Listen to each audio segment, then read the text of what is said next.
नमो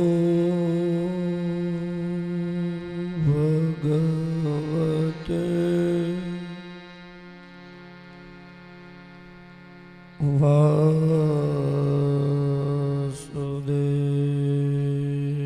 वासुदेवाय। क्लीं कृष्णाय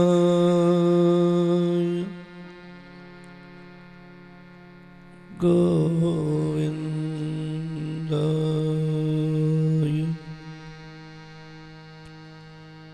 गोपीजनवल्लभाय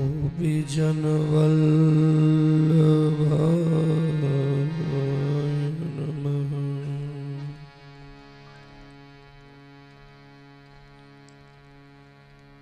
गजानन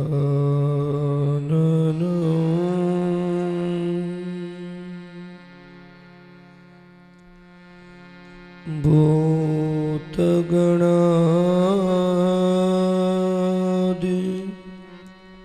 सेवितं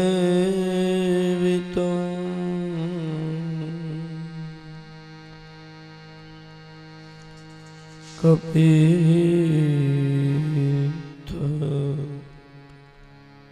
जम्बू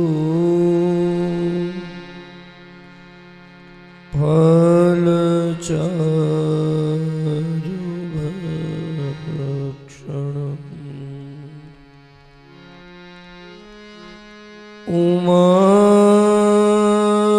उमासुतं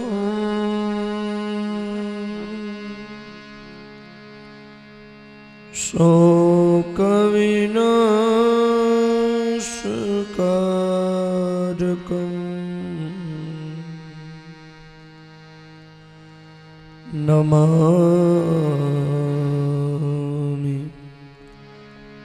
विघ्नेश्वर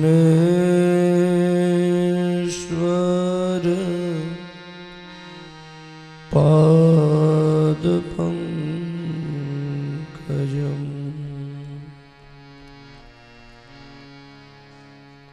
कृष्णः त्वदीय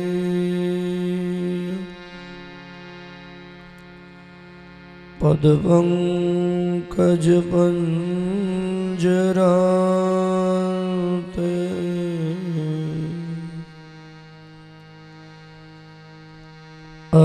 अद्यैव मे विशतु मानसराजहंसः।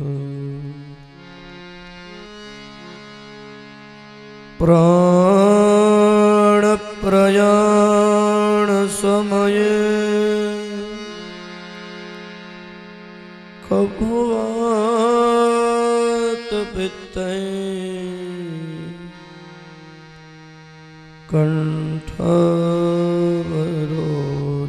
कण्ठावरोधनविधौ स्मरणं कुतस्ते। वंशी विभूषितकरा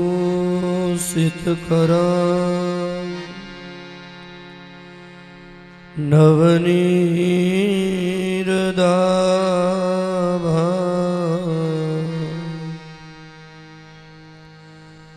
पीताम्बरा अरुणबिम्बफलाधरोष्ठा पूर्णेन्दुसुन्दरमुखा अरविन्दनेत्रा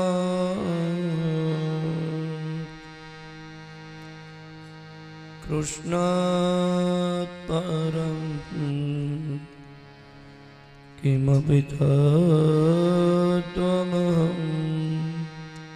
न जाने। मनोजवं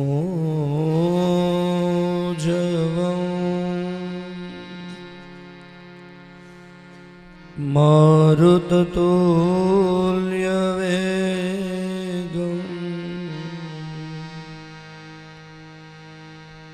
जितेन्द्रियो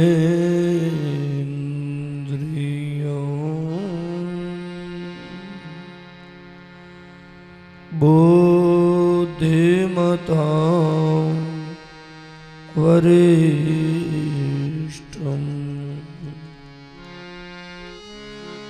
वातात्मजं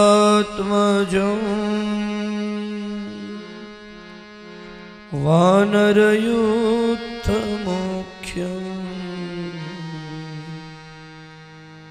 श्रीरामदूतं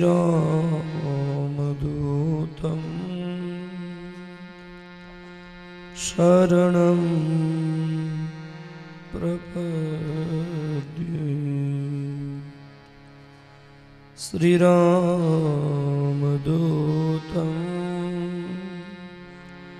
शिरसा नमामि।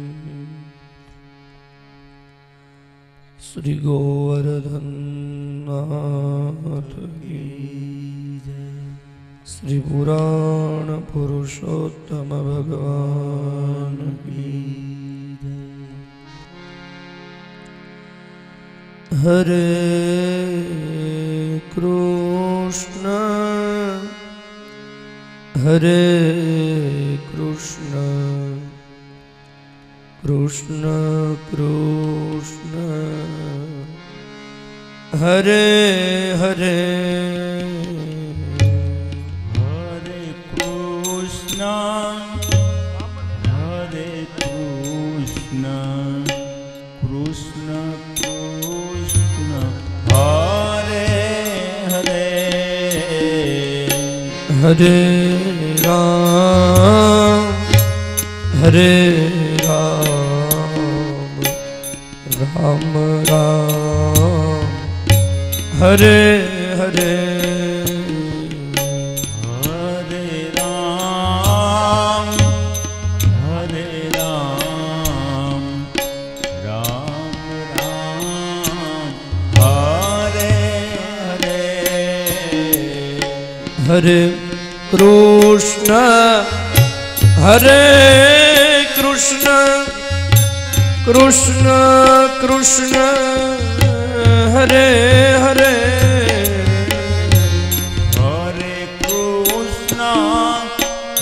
हरे कृष्ण कृष्ण कृष्ण हरे हरे।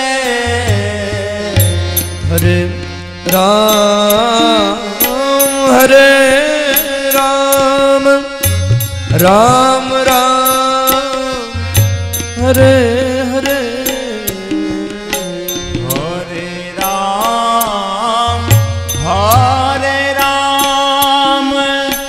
राम राम हरे हरे।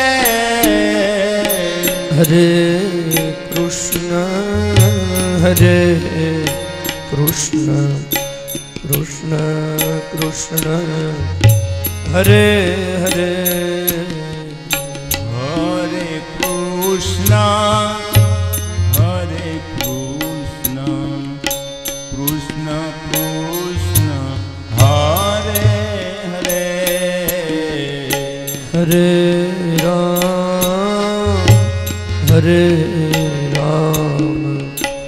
राम हरे हरे।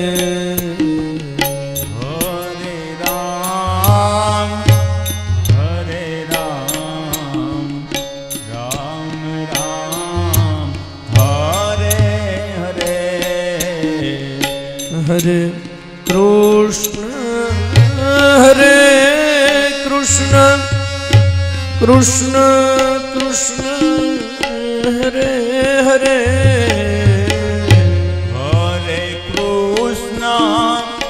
हरे कृष्ण कृष्ण कृष्ण हरे हरे।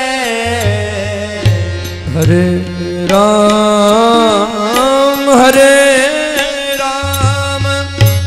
राम राम हरे हरे।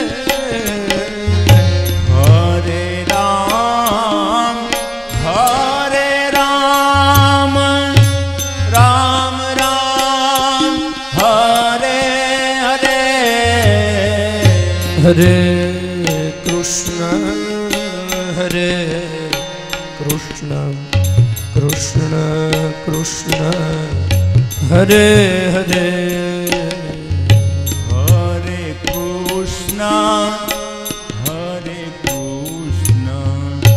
कृष्ण कृष्ण हरे हरे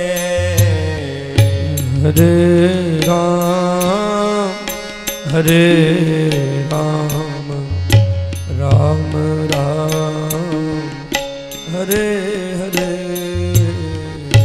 हरे राम राम राम हरे हरे कृष्ण कृष्ण हरे हरे कृष्ण कृष्ण हरे हरे राम राम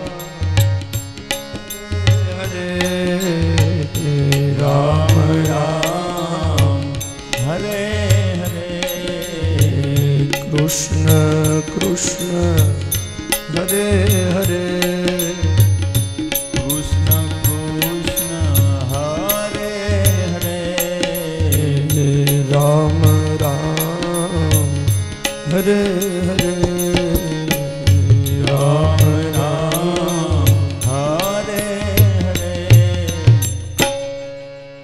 श्री बाल कृष्ण लाल की श्री वल्लभाधीश की श्याम सुंदर श्री यमुने महारानी की श्री गुसाई जी परम दयाल की श्री सद्गुरु देव की हरि ओम।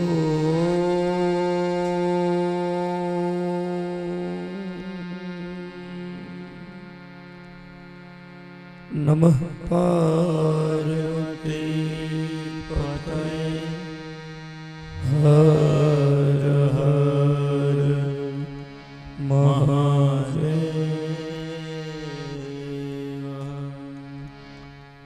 चिंता संतान हंतारो यत्पादाम्बुजरेण वः श्रियाणां तान् निजाचार्यान् प्रणमामि मुहुर्मुहुः। चतुर्भिश्च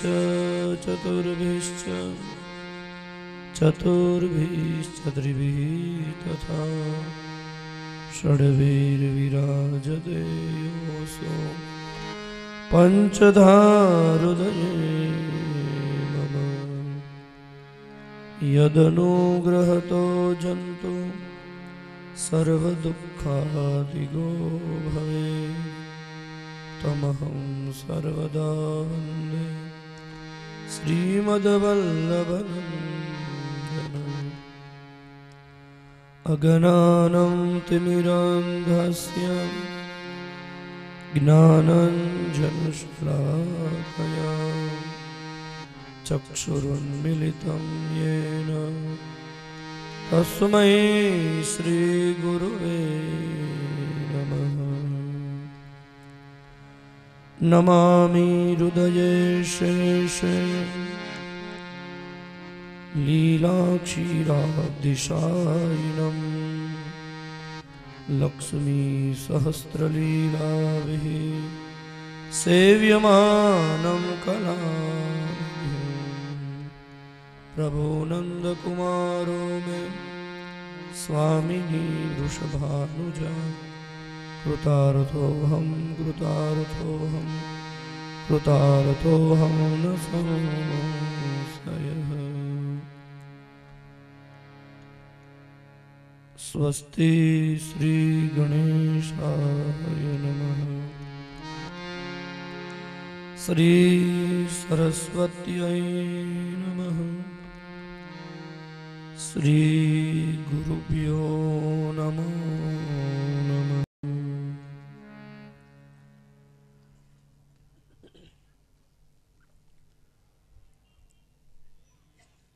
भगवान सच्चिदानंद आनंद घन स्वरूप अकारण करुणा वरुणालय भक्तवांछा कल्पतरु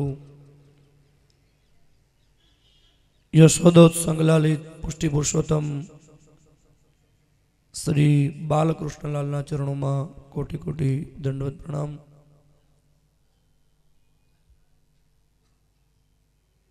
भगवान श्री कृष्णनो शब्दमय देह वांगमय स्वरूप श्रीमद भागवतजीना चरणों में वंदन।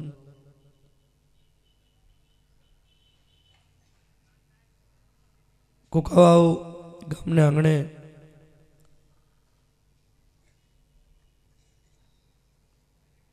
निकुंज नायक भगवान श्रीनाथजी बावानी अनहद कृपा प्रसन्नता थी। अष्ट सिद्धि प्रदाता श्री यमुना महाराणी एवं अखंड भूमंडलाचार्य श्रीमद वल्लभाचार्य महाप्रभु जी की अति अनुकंपा थी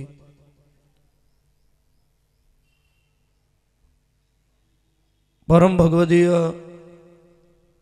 आ कथाना यजमान गोविंद भाई गोवर्धन भाई डोबरिया एमनो समग्र परिवार बारगाम थी पधारेला सौ वाला वैष्णवों भूदेवों और वाद्यवृंद श्रीमद भागवत जी ने दिव्य कथा नो अवगाहन करता करता આજે પાંચમા દિવસના મંગલ પ્રભાતે વ્યાસપીઠેથી આપ સૌનું હૃદયપૂર્વક અભિવાદન કરું છું। આપ સૌના હૃદયમાં બિરાજતા ઠાકોરજીને મારા પ્રણામ। સૌને જય શ્રી કૃષ્ણ।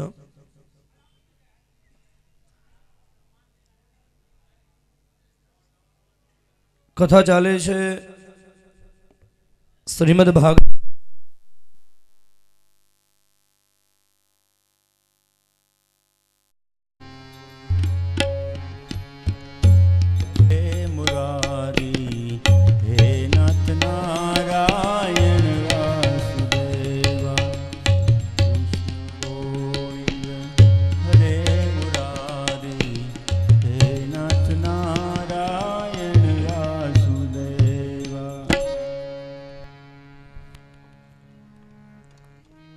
श्रीमद भागवत जी सप्तम स्कंधनी कथानु दर्शन આપણે કરી રહ્યા છીએ।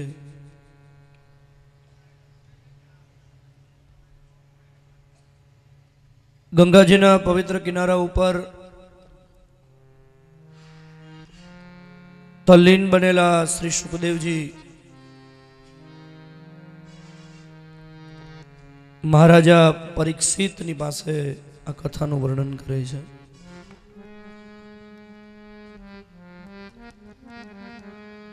महाभारतना राजसु यज्ञ में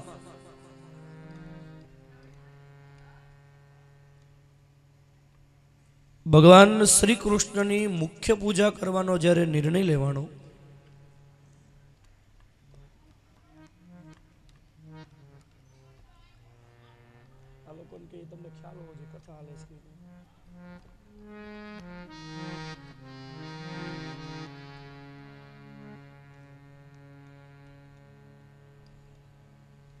राजसु यज्ञ वक्ते मुख्य पूजा श्री कृष्ण की करवी एवो ज्यारे निर्णय लेवानो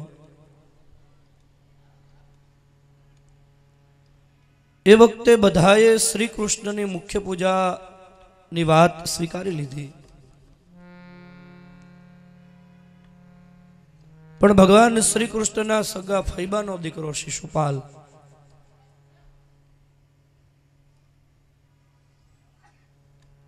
एने ज्यारे गोपाल श्री कृष्ण नो विरोध कर्यो ए वक्ते भगवान श्री कृष्ण ने न कहेवाना वचनों शिशुपाले ज्यारे कह्या अने वक्ते भगवाने सुदर्शन चक्र छोड़ी अने शिशुपाल नु मस्तक ज्यारे छेद्यु शिशुपाल ने ज्यारे मार्यो एज क्षणे शिशुपाल नु तेज भगवान श्री कृष्ण ना तेज में विलीन थई जाय छे। शिशुपाल नी मुक्ति थई जाय छे।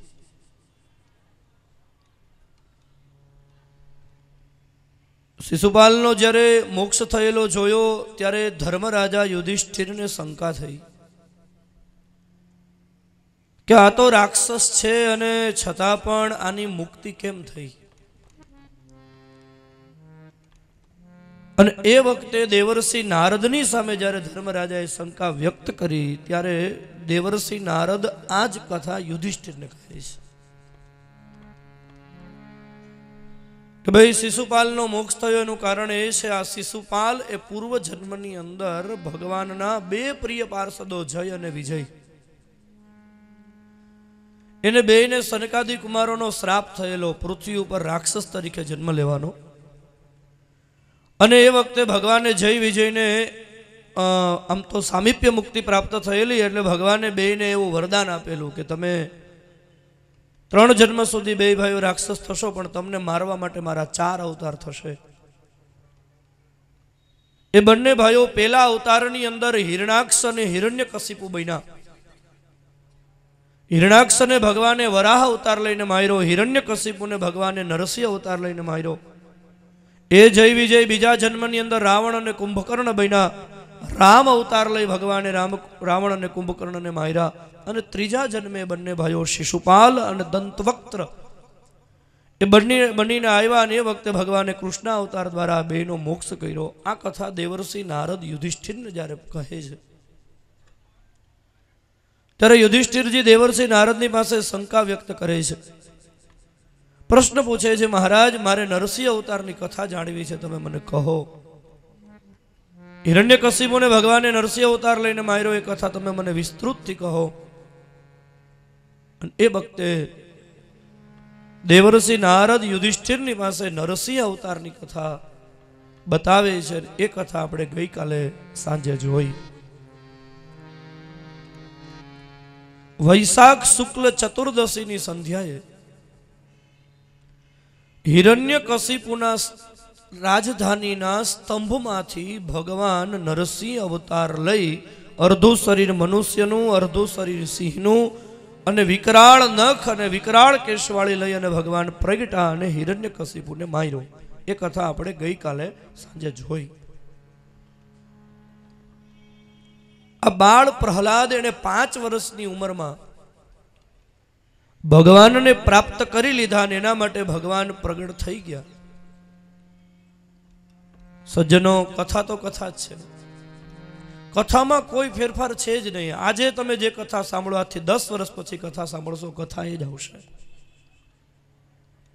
પણ કથાની અંદરથી વિદ્વાનો જે ભાવાર્થ લઈ અને અધ્યાત્મ જગતના યાત્રીઓને જેને ભગવાન વાલા બનાવવા છે, જેને ભગવાન પોતાના કરવા છે, જેને ભગવાનને પોતાના કરીને રાખવા છે, એવા વૈષ્ણવોને એવા ભક્તોને આ કથાઓની પાસેથી કંઈક ને કંઈક બોધ મળે છે.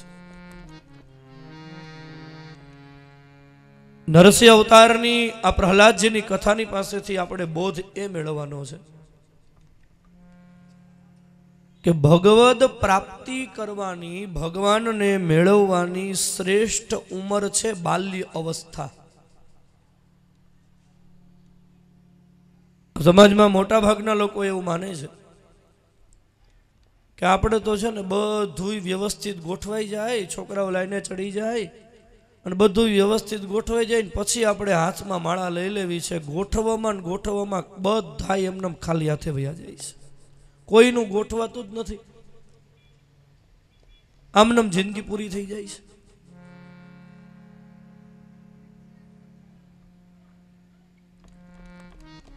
એક માણસ સવારથી સમુદ્ર કાંઠે આવીને બેઠો સાંજ સુધી, તો કોઈ આવી અને પૂછ્યું કે ભાઈ તું કેમ સવારનો અહીં સમુદ્ર કાંઠે બેઠો છો? તો કે હું સમુદ્રમાં નાહવા આવ્યો છું, દરિયામાં. તો પેલા એ કીધું કે ભાઈ નાહવા આવ્યો છો નાહી લે ને. તો કે મારે નાહવું જ છે પણ હું રાહ જોઈને બેઠો છું, આ થોડાક મોજા ઓછા થાય ને પછી નાહવું છે. પેલા માણસે કીધું ભલા માણસ, દરિયામાં તો મોજા આવ્યા જ કરે, કોઈ દી ઓછા થાય નહીં, નાહી લે નહીતર કોરો રહી જઈશ. એમ સંસારના સાગરમાં વ્યાધિ અને ઉપાધિના મોજા તો સતત આવ્યા કરે છે. એ મોજા આવતા હોય અને એમાં આપણે ઠાકોરજીની સેવા સ્મરણ સત્સંગ કરી લઈએ, એમાં આપણી ખુમારી છે, બાકી ગોઠવાતું તો કોઈનું નથી. આમને માત ઘસતા વયા જવાય છે. ભગવત પ્રાપ્તિની શ્રેષ્ઠ ઉંમર જ બાલ્ય અવસ્થા છે. એનું કારણ એ છે કે ભગવાનની પ્રાપ્તિની અનુભૂતિ કરવા માટે છે ને અમુક ગુણો અનિવાર્ય છે. ભગવત પ્રાપ્તિ માટે થઈને અમુક ગુણો અનિવાર્ય છે. એમાંનો એક ગુણ તો છે નિર્વિકારિતા. મનની અંદર કોઈ પણ પ્રકારનો વિકાર નહીં. ભગવત પ્રાપ્તિ માટે બીજો એક ગુણ અનિવાર્ય છે અને એ છે નિષ્કપટપણું. કોઈ મનમાં કપટ નહીં. ભગવત પ્રાપ્તિમાં ત્રીજો ગુણ અનિવાર્ય છે નિર્દંભીપણું. દંભ જરાય નહીં. જેવા હોય એવું પ્રગટ થઈ જવું. ભગવત પ્રાપ્તિ માટે ચોથો ગુણ જરૂરી છે મનની પ્રસન્નતા. ભગવત પ્રાપ્તિ માટેનો પાંચમો ગુણ અનિવાર્ય છે અને એ છે સહજતા. અને મોટી ઉંમર પછી જો ભગવાનને મેળવવાની શરૂઆત પ્રાપ્તિની અનુભૂતિનો આરંભ કરશું તો આ બધાય ગુણો મેળવવા માટે પ્રયત્ન કરવો પડશે. બાળપણની અંદર આ બધાય ગુણો સહજ રીતે બાળકમાં હોય છે અને બાળપણથી જો ભગવત પ્રાપ્તિનો આરંભ થઈ જાય તો બાળપણમાં ભગવાન જલ્દી મળી જાય છે.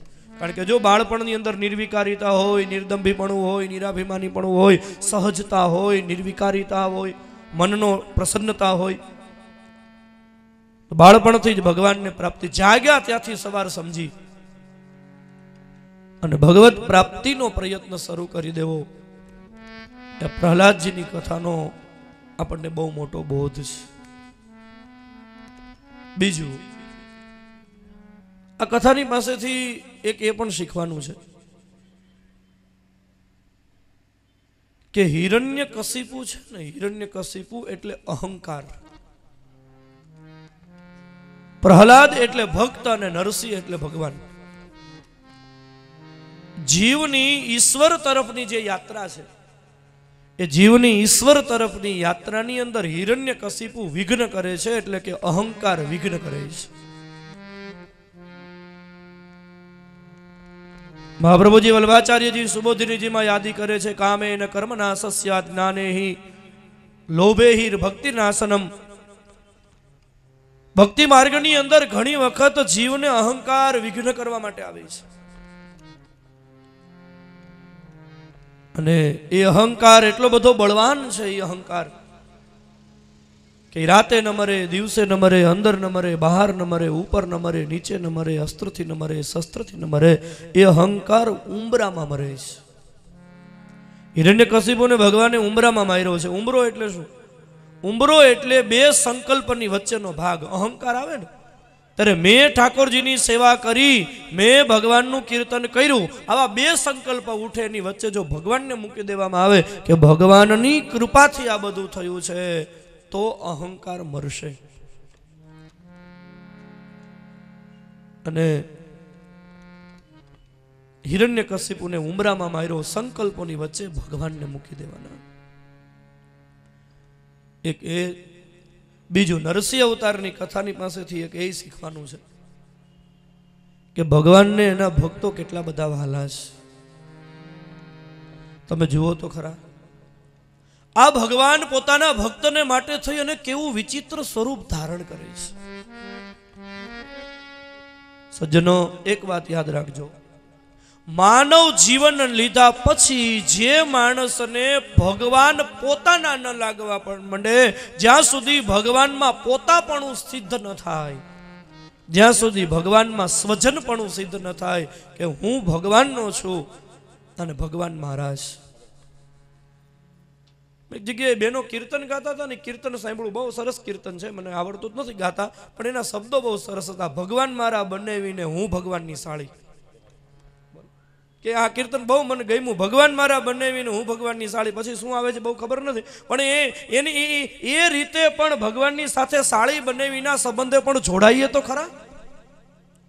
કોઈ ભગવાનની સાથે મિત્ર સંબંધ રાખે, કોઈ ભગવાનની સાથે સ્વામીનો સંબંધ રાખે, વૈષ્ણવ ભગવાનની સાથે બાલક સંબંધ રાખે છે કે નાના બાળક છે.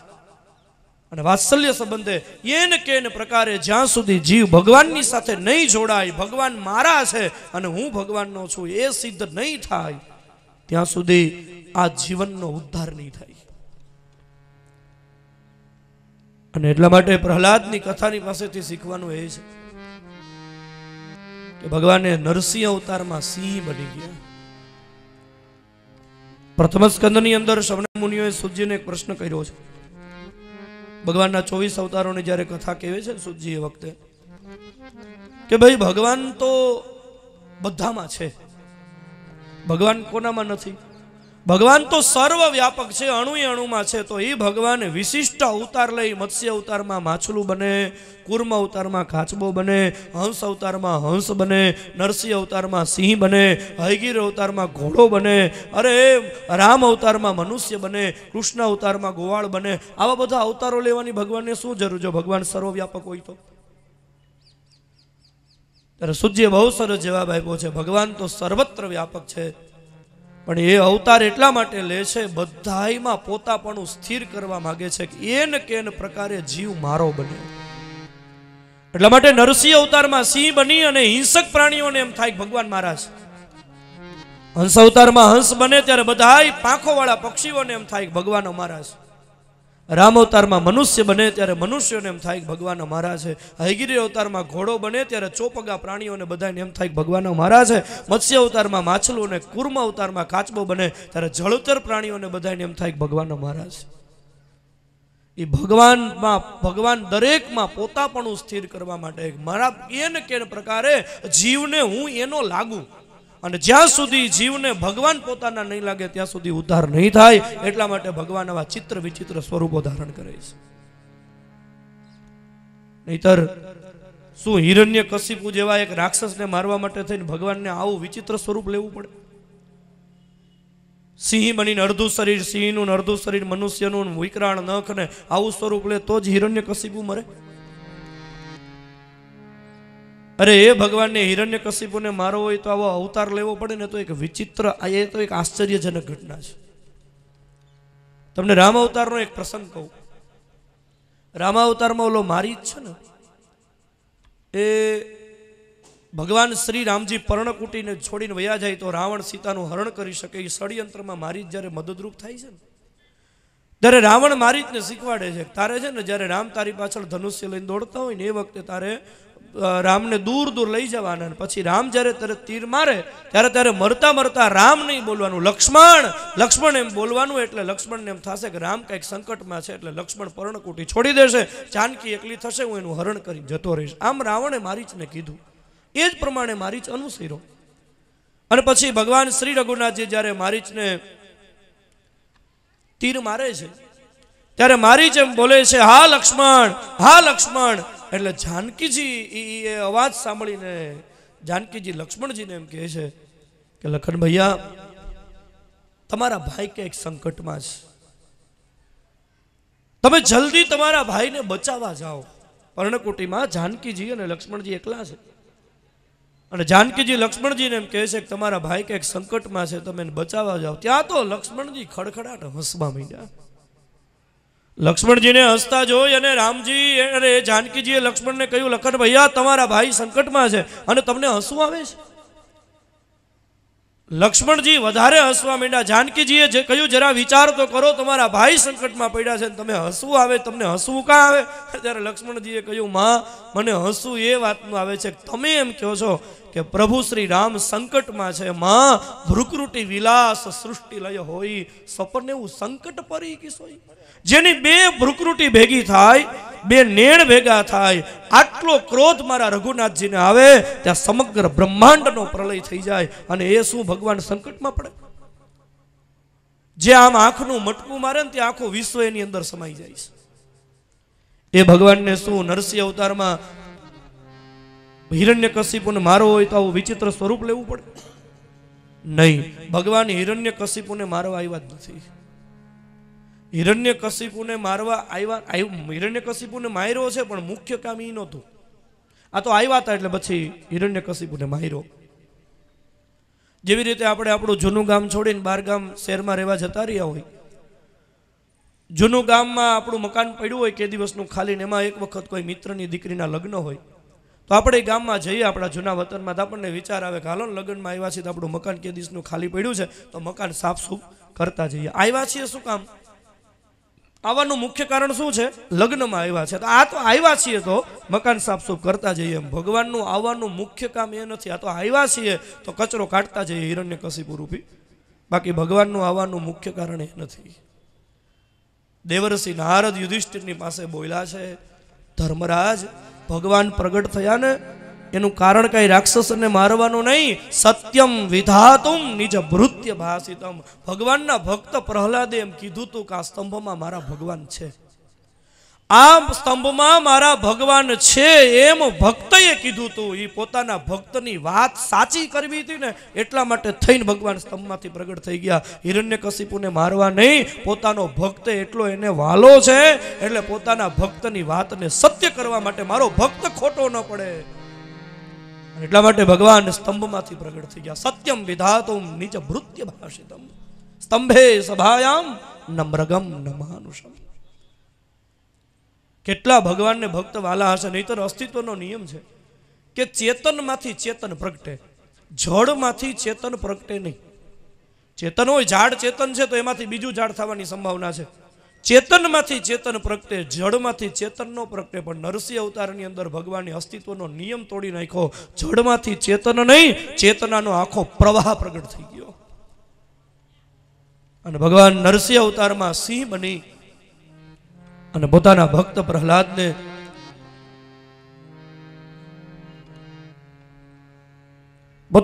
પ્રહલાદને ભગવાને બચાવી લીધો, હિરણ્યકશિપુને માર્યો. પ્રહલાદજી એને ભગવાનને જોયા ને વખતે પ્રહલાદજી ભગવાન શ્રી નરસિંહ નારાયણની સ્તુતિ કરે છે. 42 શ્લોકમાં પ્રહલાદજીએ ભગવાન નરસિંહ નારાયણની સ્તુતિ કરી છે. 42 તો નહીં પણ 2 તો જોઈએ. પ્રહલાદ ઉવાચ બ્રહ્માદય સુરગણા મુનયોથ સિદ્ધા સત્વૈકતાનમથયો વચસાં પ્રવાહૈ નારાધિતું પુરુગુણૈ અધુનાપિ પિપ્રુઃ કિમ તોષ્ટુમર્હતિ સમે હરિરુગ્રજાતે. પેલા શ્લોકમાં પ્રહલાદજી કહે છે, પ્રભુ, બ્રહ્માદિ દેવતાઓ અસ્ખલિત લલિત પ્રવાહે સતત તમારી સ્તુતિ કરે છે, છતાં એ બ્રહ્માદિ દેવતાઓ સ્તુતિ કરતા કરતા તમારો પાર પામતા નથી. તો કિમ તોષ્ટુ, હું તો તમને કઈ રીતે રાજી કરી શકું? અરહી ઉગ્ર જાતે, હું તો એક રાક્ષસ જાતિમાં જન્મેલો એક રાક્ષસનો બાળક છું, તો હું તમને કઈ રીતે પ્રસન્ન કરી શકું? પ્રભુ, મને કોઈ સ્તુતિ આવડતી નથી, મને કોઈ જપ તપ સેવા ઉપાસના યજ્ઞ કર્મ કોઈ આવડતું નથી. પણ નાથ, છતાંય તમે મારા માટે પ્રગટ થઈ ગયા ને એનું કારણ મને ખબર છે. કારણ કે મને તમારા સ્વભાવની ખબર છે કે તમને રાજી કરવા હોય, તમને પોતાના બનાવીને રાખવા હોય, તમારા વાલા થવું હોય ને તો શું કરવું પડે. બીજા શ્લોકની અંદર પ્રહલાદજીએ બહુ સુંદર યાદી કરી. મન્યે ધનાભિજન રૂપ તપાશ્રુતો તેજ પ્રભાવ બલપો ઋષભોધિયોગઃ નારાધનાય હિ ભવન્તિ પરાસ્ય પુંસો ભક્ત્યા તુતોષ ભગવાન ગજયોત્થવાય. પ્રહલાદજી કહે, પ્રભુ, કોઈ માણસની પાસે ધન હોય, ખાનદાની હોય, રૂપ હોય, તપ હોય, શાસ્ત્રનું જ્ઞાન હોય, સારું સારું બોલતા આવડતું હોય, તેજ હોય, સામર્થ્ય હોય, એનામાં પ્રભાવશાળી એનું વ્યક્તિત્વ હોય, પૌરુષત્વ હોય, બહુ બુદ્ધિ હોય અને યોગની વિદ્યાઓ બધી આવડતી હોય, આ 12 ગુણ કોઈનામાં હોય, પણ જો તમારા માટેનો પ્રેમ ન હોય ને તો તમે એના ઉપર જરાય રાજી નથી થતા, પણ આ 12માંથી એકય ગુણ ન હોય, પણ જો તમારા પ્રત્યેનો પ્રેમ હોય ને તો તમે એના ઉપર જલ્દી રાજી થઈ જાઓ છો. એનો અર્થ એ થયો ભગવાનને પ્રસન્ન કરવા માટે માત્ર ને માત્ર ગુણની જરૂર નથી એમ નહીં, પણ માત્ર ગુણથી ભગવાન પ્રસન્ન નથી થતા. ભગવાનને પોતાના બનાવવા હોય, ભગવાનને વાલા બનાવવા હોય તો જરૂર છે માત્ર ને માત્ર ભગવાન પ્રત્યેના પ્રેમની. ભગવાન પ્રત્યેનો પ્રેમ નિર્માણ થાય. અને એટલા માટે ભક્તિ માર્ગ છે એ પ્રેમનો માર્ગ છે. ભક્તિ શબ્દનો અર્થ જ પ્રેમ થાય છે. ભજ ધાતુ અને તીન પ્રત્યય, એનાથી ભક્તિ શબ્દ બને છે. ભજ ધાતુ સેવાયામ, મહાપ્રભુજીએ સુબોધિનીજીમાં યાદી કરી. ભજ ધાતુ તું સેવાયામ, ભજનો અર્થ છે સેવા, અને તીનનો અર્થ છે પ્રેમની સાથે. એટલે ભક્તિ શબ્દનો અર્થ થાય છે પ્રેમની સાથે કરવામાં આવતી સેવા, એનું નામ ભક્તિ. ભક્તિ શબ્દનો અર્થ જ છે ભગવાન પ્રત્યેનો પ્રેમ નિર્માણ થાય. હવે ભગવાન પ્રત્યેનો પ્રેમ, પ્રેમ કોને કહેવાય? પ્રેમ શબ્દની વ્યાખ્યા નારદ ભક્તિ સૂત્રની અંદર નારદજી આપી છે. પ્રેમ કોને કહેવાય? પ્રેમનું પેલું લક્ષણ તત્ સુખે સુખિત્વમ. નારદજી ભક્તિ સૂત્રમાં લખે છે તત્ સુખે સુખિત્વમ, પ્રેમનું પેલું લક્ષણ જેમાં પોતાના સુખનો વિચાર નહીં. હું શું કરું તો મારા પ્રભુને સુખ થાય, આટલી હદે ભગવાનના સુખનો વિચાર કરવામાં આવે એને પ્રેમ કહેવાય. અમે ભલે દુઃખી થઈએ પણ હું શું કરું તો મારા ભગવાન રાજી રહે, મારે સુખી નથી થવું. પ્રેમની અંદર પુષ્ટિ માર્ગમાં તો પોતાના સુખનો કોઈ દી વિચાર જ ન હોય કે હું સુખી થાવ એટલા માટે સેવા કરું છું, એમ નહીં. મારા ઠાકોરજીને, શ્રીજીને સુખ સંભવે એ હેતુથી હું સેવા કરું, એ સાચી ભક્તિ છે. અને પુષ્ટિ માર્ગની અંદર તો મહાપ્રભુજીની આજ્ઞા છે કે સેવા કરતીર ગુરો આજ્ઞા, ગુરુએ જે પ્રમાણે કીધું એ પ્રમાણે સેવા કરવી. પણ સેવામાં ધ્યાન રાખવું, સેવા કરતા કરતા ઠાકોરજીને જરાય પરિશ્રમ ન થાય. એક વખત એક સુરદાસજી છે ને, એનો તો નિયમ હતો, સુરદાસજી છેલ્લી અવસ્થામાં ચંદ્રકુંડમાં બિરાજેલા, અને ચંદ્રકુંડની અંદર શ્રીનાથજીની સેવા થતી હોય, ગુસાઈજી ત્યાં સેવા કરે ને એ વખતે સુરદાસજી રોજ પદ ગાવા માટે થઈને આવે. એમાં એક વખત વહેલી અને સુરદાસજીની સાથે એની સુરદાસજીની સેવામાં એક ગોપાલ નામનો છોકરો રહેલો. એ રોજ સુરદાસજીની સેવા કરે. સુરદાસજીને જળની વ્યવસ્થા કરવી હોય જળની વ્યવસ્થા કરી દે, ભોજનની વ્યવસ્થા બધી ગોપાલ નામનો છોકરો સેવા કરતો. એમાં એક વખત સુરદાસજી એ પદ ગાવા માટે થઈને બેઠા, અને પેલા ગોપાલને એમ કીધું કે હું પદ ગાવા માટે બેઠો છું, રસ્તા વચ્ચે પદ ગાતા ગાતા કદાચ મને કોઈ ગળામાં કોઈ ખરેડી પડે, ગળાની અંદર કોઈ ઉધરસ આવે તો મારે જળની જરૂર પડશે, તું જળનું પાત્ર ભરીને મારી બાજુમાં મૂકીને તું જતો રહેજે. આમ કહ્યું. ઓલો ગોપાલ નામનો છોકરો સેવા કરતો કરતો સુરદાસજીની બાજુમાં જલ પાત્ર મૂકવાનું ભૂલી ગયો ને એ જતો રહ્યો. અને એ વખતે સુરદાસજી ભગવાનના અદ્ભુત પદો ગાતા હતા. પદ ગાતા ગાતા સુરદાસજીને ઉધરસ આવવા માંડી. એકદમ સુરદાસજીને જ્યારે ઉધરસ આવતી હતી ત્યારે પેલો છોકરો તો ત્યાં હાજર હતો નહીં, પણ સુરદાસજી કહેવા માંડ્યા, ગોપાલ ક્યાં ગયો? એ બેટા ગોપાલ, જલ્દી જળની વ્યવસ્થા કરી દે. ગોપાલ તો જતો રહ્યો તો સ્વયં ભગવાન નાના બાળકના સ્વરૂપની અંદર આવી અને સુરદાસજીની બાજુમાં જલપાત્ર મૂકીને જતા રહે છે. સુરદાસજી જળ પી લે છે. થોડી વાર થઈને ત્યાં પેલો ગોપાલ છોકરો હતો ને ફરીને આવ્યો. સુરદાસજીને કહ્યું કે મહારાજ, ગુરુદેવ, આજ આ પદ ગાતા ગાતા તમને કઈ પરિશ્રમ તો નહોતો થયો ને? તો સુરદાસજીએ કહ્યું, અરે કેટલી ઉધરસ આવી, તો સારું થયું તે સમયસર જળપાત્ર મૂકી દીધું, નહીતર મને કેટલી ઉધરસ આવતી હતી. અરે પેલા છોકરાએ કીધું કે ગુરુદેવ, હું તો હાજર જ હતો નહીં, આ તો હું જલપાત્ર મૂકવાનું ચૂકી ગયો હતો, અને આ મને એ જ ચિંતા હતી તમને ઉધરસ નહીં આવી હોય ને. ત્યારે કહ્યું, તું નહોતો? તો કે ના, તો જલપાત્ર મૂકીને કોણ જતું રહ્યું?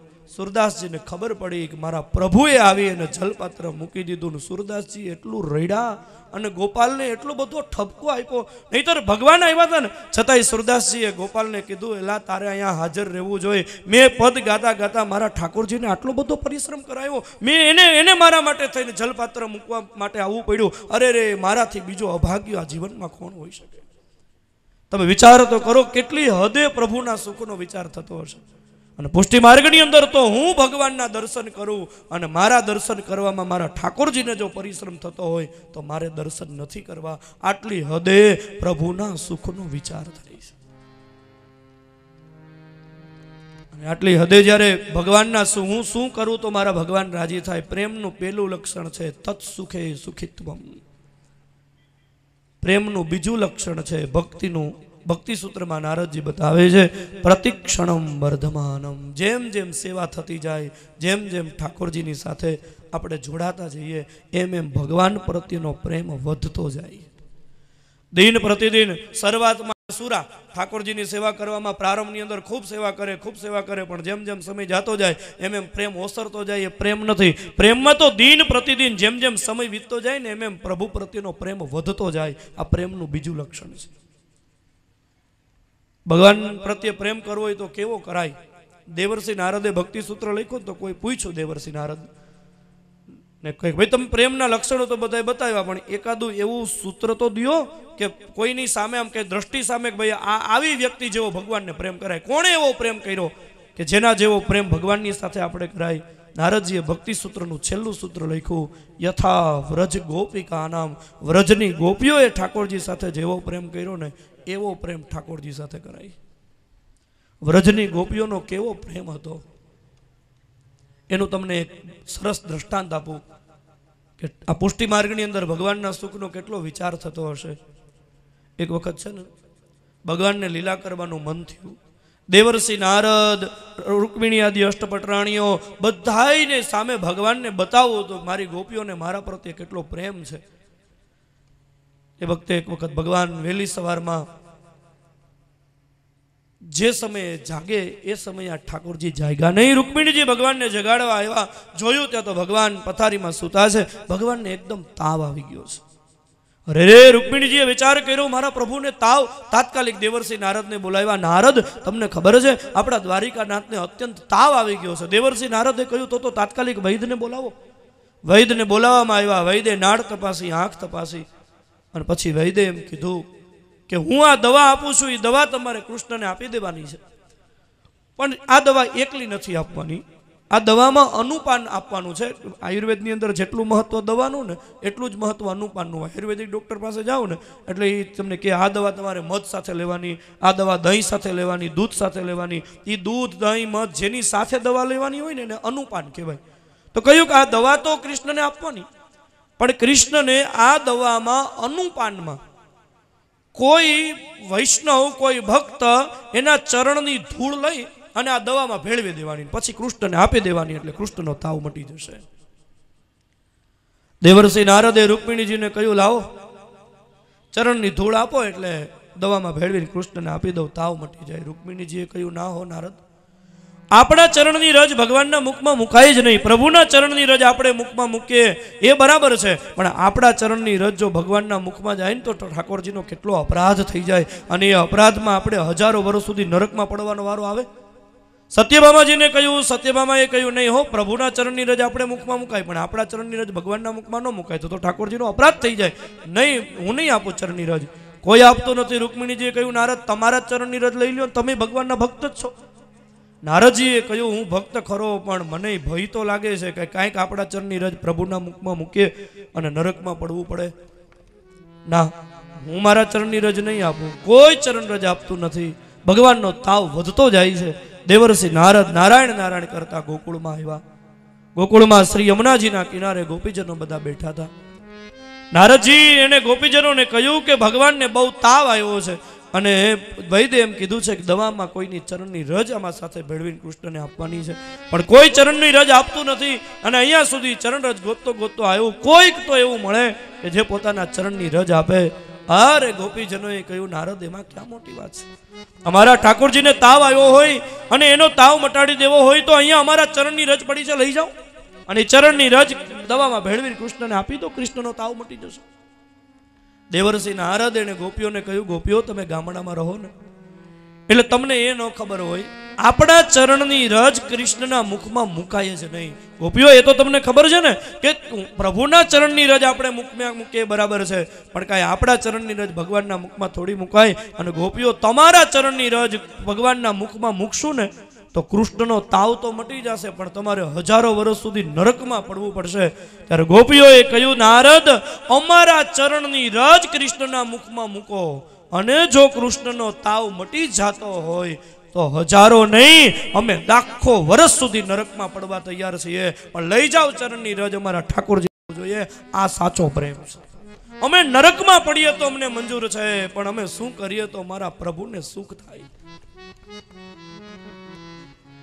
અનન્ય પ્રેમ છે. અને આવો પ્રેમ ગમે એટલા બાહ્યાડંબર કરીશું. આપણે કાઠિયાવાડમાં તો બહુ સરસ કહેવત છે, હાથમાં રાખે માળા અને પેટમાં રાખે કાતી. હાથમાં રાખે માળા અને પેટમાં રાખે કાતી. એમ કઈ ઠાકોરજી ન મળે, ભલે ને જાય ગંગા સુધી ગાતી. અમને દેજો શ્રી વ્રજમાં વાસરે એમ કરીને પછી મનની અંદર કંઈક બીજું ચક્ર હાલતું હોય ને, એને ભગવાન ન મળે. ભગવાન માટે થઈને અનન્ય પ્રેમ નિર્માણ થવો જોઈએ. હાથમાં રાખે માળા અને પેટમાં રાખે કાતી. પ્રભુને પ્રસન્ન કરવા માટે થઈને કોઈ સંપત્તિની, કોઈ બાહ્યાડંબરની, કોઈ પૂજા પાઠ નહીં કરતા એમ નથી કહેતો, સમજવાનો પ્રયત્ન કરજો. પણ આ બધું હશે, પણ જો ભગવાન પ્રત્યેનો અનન્ય પ્રેમ નહીં હોય તો ભગવાન રાજી નહીં થાય. અને જો પૈસાથી જ જો ભગવાન રાજી થતા હોત તો પૈસા વાળા આપણા જેવાનો તો વારો જ ના હોત. ટાટા વાળા, બિરલા વાળા, રિલાયન્સ વાળા બધા ભગવાનને પોતાના બનાવી લે. સંસ્કૃત વ્યાકરણનો એક પ્રસિદ્ધ શ્લોક છે, ભગવાનને પ્રસન્ન કરવા માટે શેની જરૂર છે? વ્યાધસ્ય ચરણમ ધ્રુવસ્ય ચ વયો વિદ્યા ગજેન્દ્રસ્ય કાજાતિ વિદુરસ્ય યાદવપતે ઉગ્રસ્ય કિમ પૌરુષમ કુબ્જાયામ કમનીય રૂપમધિકમ કુબ્જાયામ કમનીય રૂપમધિકમ કિમ તત્સુદામ્નો ધનમ ભક્ત્યા તુષ્યતિ કેવલમ ન ચ ગુણે ભક્તિ પ્રિયો માધવ ભક્તિ પ્રિયો રાઘવ વ્યાધસ્યા ચરણમ ધ્રુવસ્ય ચ વયો. કોઈ એમ કે બહુ સારા સંસ્કાર હોય એને ભગવાન મળે, તો ખાલી સંસ્કારોથી જો ભગવાન પ્રસન્ન થતા હોત તો વ્યાધસ્યા ચરણમ, પેલા શિકારીનું કેવું આચરણ હતું? શિકારી હતો અને ભગવાનના ચરણમાં તીર લગાવ્યું, છતાંય એને ભગવાન મળ્યા. તો કોઈ એમ કહેતું હોય કે નાના ભગવાનને પ્રસન્ન કરવામાં તો મોટી ઉંમરની જરૂર પડે, બહુ વર્ષો સુધી તપ કરીએ ને ત્યારે ભગવાન મળે. તો ઋષિએ બતાવ્યું ધ્રુવસ્ય ચ વયો, ધ્રુવની ક્યાં ઉંમર હતી? 5 વર્ષની ઉંમરમાં ધ્રુવજીએ ભગવાનને મેળવી લીધા. તો કોઈ કે ના હો, ભગવાનને મેળવવા હોય ને તો સારું સારું બોલતા આવડતું હોય, સારા મંત્રો આવડતા હોય, વેદની રૂચાઓ આવડતી હોય, વિદ્વત્તા હોય, વિદ્વાન હોય, એને ભગવાન મળે તોય વાત ખોટી છે. વિદ્વાનને ભગવાન જો મળતા હોત કો વિદ્યા ગજેન્દ્રસ્ય કા.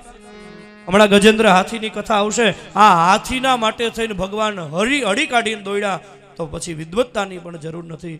તો કોઈ એમ કહેતું હોય કે તો પછી બહુ રૂપ હોય એને ભગવાન મળે, તો કુબ્જાયા કમનીય રૂપમધિકમ. મથુરાની કુબ્જાની પાસે ક્યાં રૂપ હતું? કાળી હતી, કુબડી હતી, 3 અંગે વાંકી ચૂકી હતી, અને છતાંય એને ભગવાન મળ્યા છે. તો કોઈ એમ કહેતું હોય કે બહુ પૈસા હોય એને ભગવાન મળે, તો કિમ તત્ સુદામનો ધનમ. સુદામાની પાસે ક્યાં ધન હતું? પતિ પત્નીને 7 દિવસના ઉપવાસ થયા હતા, અને છતાંય ભગવાન હળી કાઢીને સુદામાને મળવા માટે દોડ્યા. તો પછી ભગવાનને પ્રસન્ન કરવા માટે જરૂર છે એની છે. ઋષિએ લખ્યું ભક્ત્યા તુષ્યતિ કેવલમ ન ચ ગુણે. ભગવાન માત્ર ને માત્ર પ્રેમથી પ્રસન્ન થાય છે, ગુણથી નહીં. પ્રહલાદજીએ ભગવાનની સ્તુતિ કરી. સ્તુતિ કરતા કરતા પ્રહલાદજીએ બહુ સરસ યાદી કરી. નાથ જીવે કતોચ્યુત વિકર્ષતિમા વિતૃપ્તા શિષ્ણોત્યસદ્ગુદરમ શ્રવણમ કુતશ્ચિ ગ્રાણોન્યતશ્ચ ફલદ્રક્વચ કર્મ શક્તિર બહવ્યસ્ય પત્ન્યૈવ ગેહપતિમ નુનંતિ. પ્રહલાદજીએ નરસિંહ ભગવાનને કહ્યું, નાથ મારી દશા કેવી છે? બહવ્યસ્ય પત્ન્ય ઇવ ગેહ પતિમ લુનંતી, જેવી રીતે અનેક પત્નીઓના પતિની જે સ્થિતિ થાય ને એ સ્થિતિ મારી થઈશ. કારણ જીવે કતો ચ્યુત વિકર સતીમા વિતૃપ્તા. આ જીભ એવી વિચિત્ર છે કે હું જ્યાં આ જીભને ભગવાનના ગુણગાન તરફ લઈ જવાનો પ્રયત્ન કરું ને ત્યાં એ જીભ ખેંચીને મને સ્વાદ તરફ લઈ જઈશ. આ હાથને જ્યાં ભગવત સેવા તરફ હું લઈ જવાનો પ્રયત્ન કરું ત્યાં હાથ મને વિષયો તરફ લઈ જાય છે. અરે રે, આ ઇન્દ્રિયો મને એટલી બધી પરેશાન કરે છે. મારે ભગવાનનું ભજન કરવું છે પણ ઇન્દ્રિયો મને એવી ખેંચતાણ કરાવે છે. પ્રભુ, મારી આવી દશા થઈ છે. પ્રહલાદજીએ ભગવાન નરસિંહનારાયણની સ્તુતિ કરીને એ વખતે ભગવાન પ્રસન્ન થયા. પ્રસન્ન થયેલા ભગવાન નરસિંહનારાયણે પ્રહલાદને કહ્યું, પ્રહલાદ ભદ્ર ભદ્રમ તે પ્રીતોહમ તે અસુરોત્તમ. હે અસુર ઉત્તમ પ્રહલાદ, હું તમારા ઉપર પ્રસન્ન થયો. જોજો, અહીંયા ભગવાને શબ્દ પ્રયોગ બહુ સરસ કર્યો છે. પ્રહલાદ ભદ્ર ભદ્રમ તે પ્રીતોહમ તે અસુરોત્તમ. હે ઉત્તમ અસુર, હું તમારા ઉપર ખૂબ પ્રસન્ન થયો છું. અહીંયા એક વાતનો છેદ ઉડાડી નાખે છે. ભગવાનને દેવતાઓ પ્રત્યે કોઈ પક્ષપાત નથી. ભગવાનને દૈત્યોય વાલા જ છે. જો દૈત્યો વાલા ન હોત તો અહીંયા ભગવાન પ્રહલાદને એમ કેમ કે પ્રીતોહમ તે અતુરોત્તમ, હે અસુરોત્તમ, હે ઉત્તમ અસુર.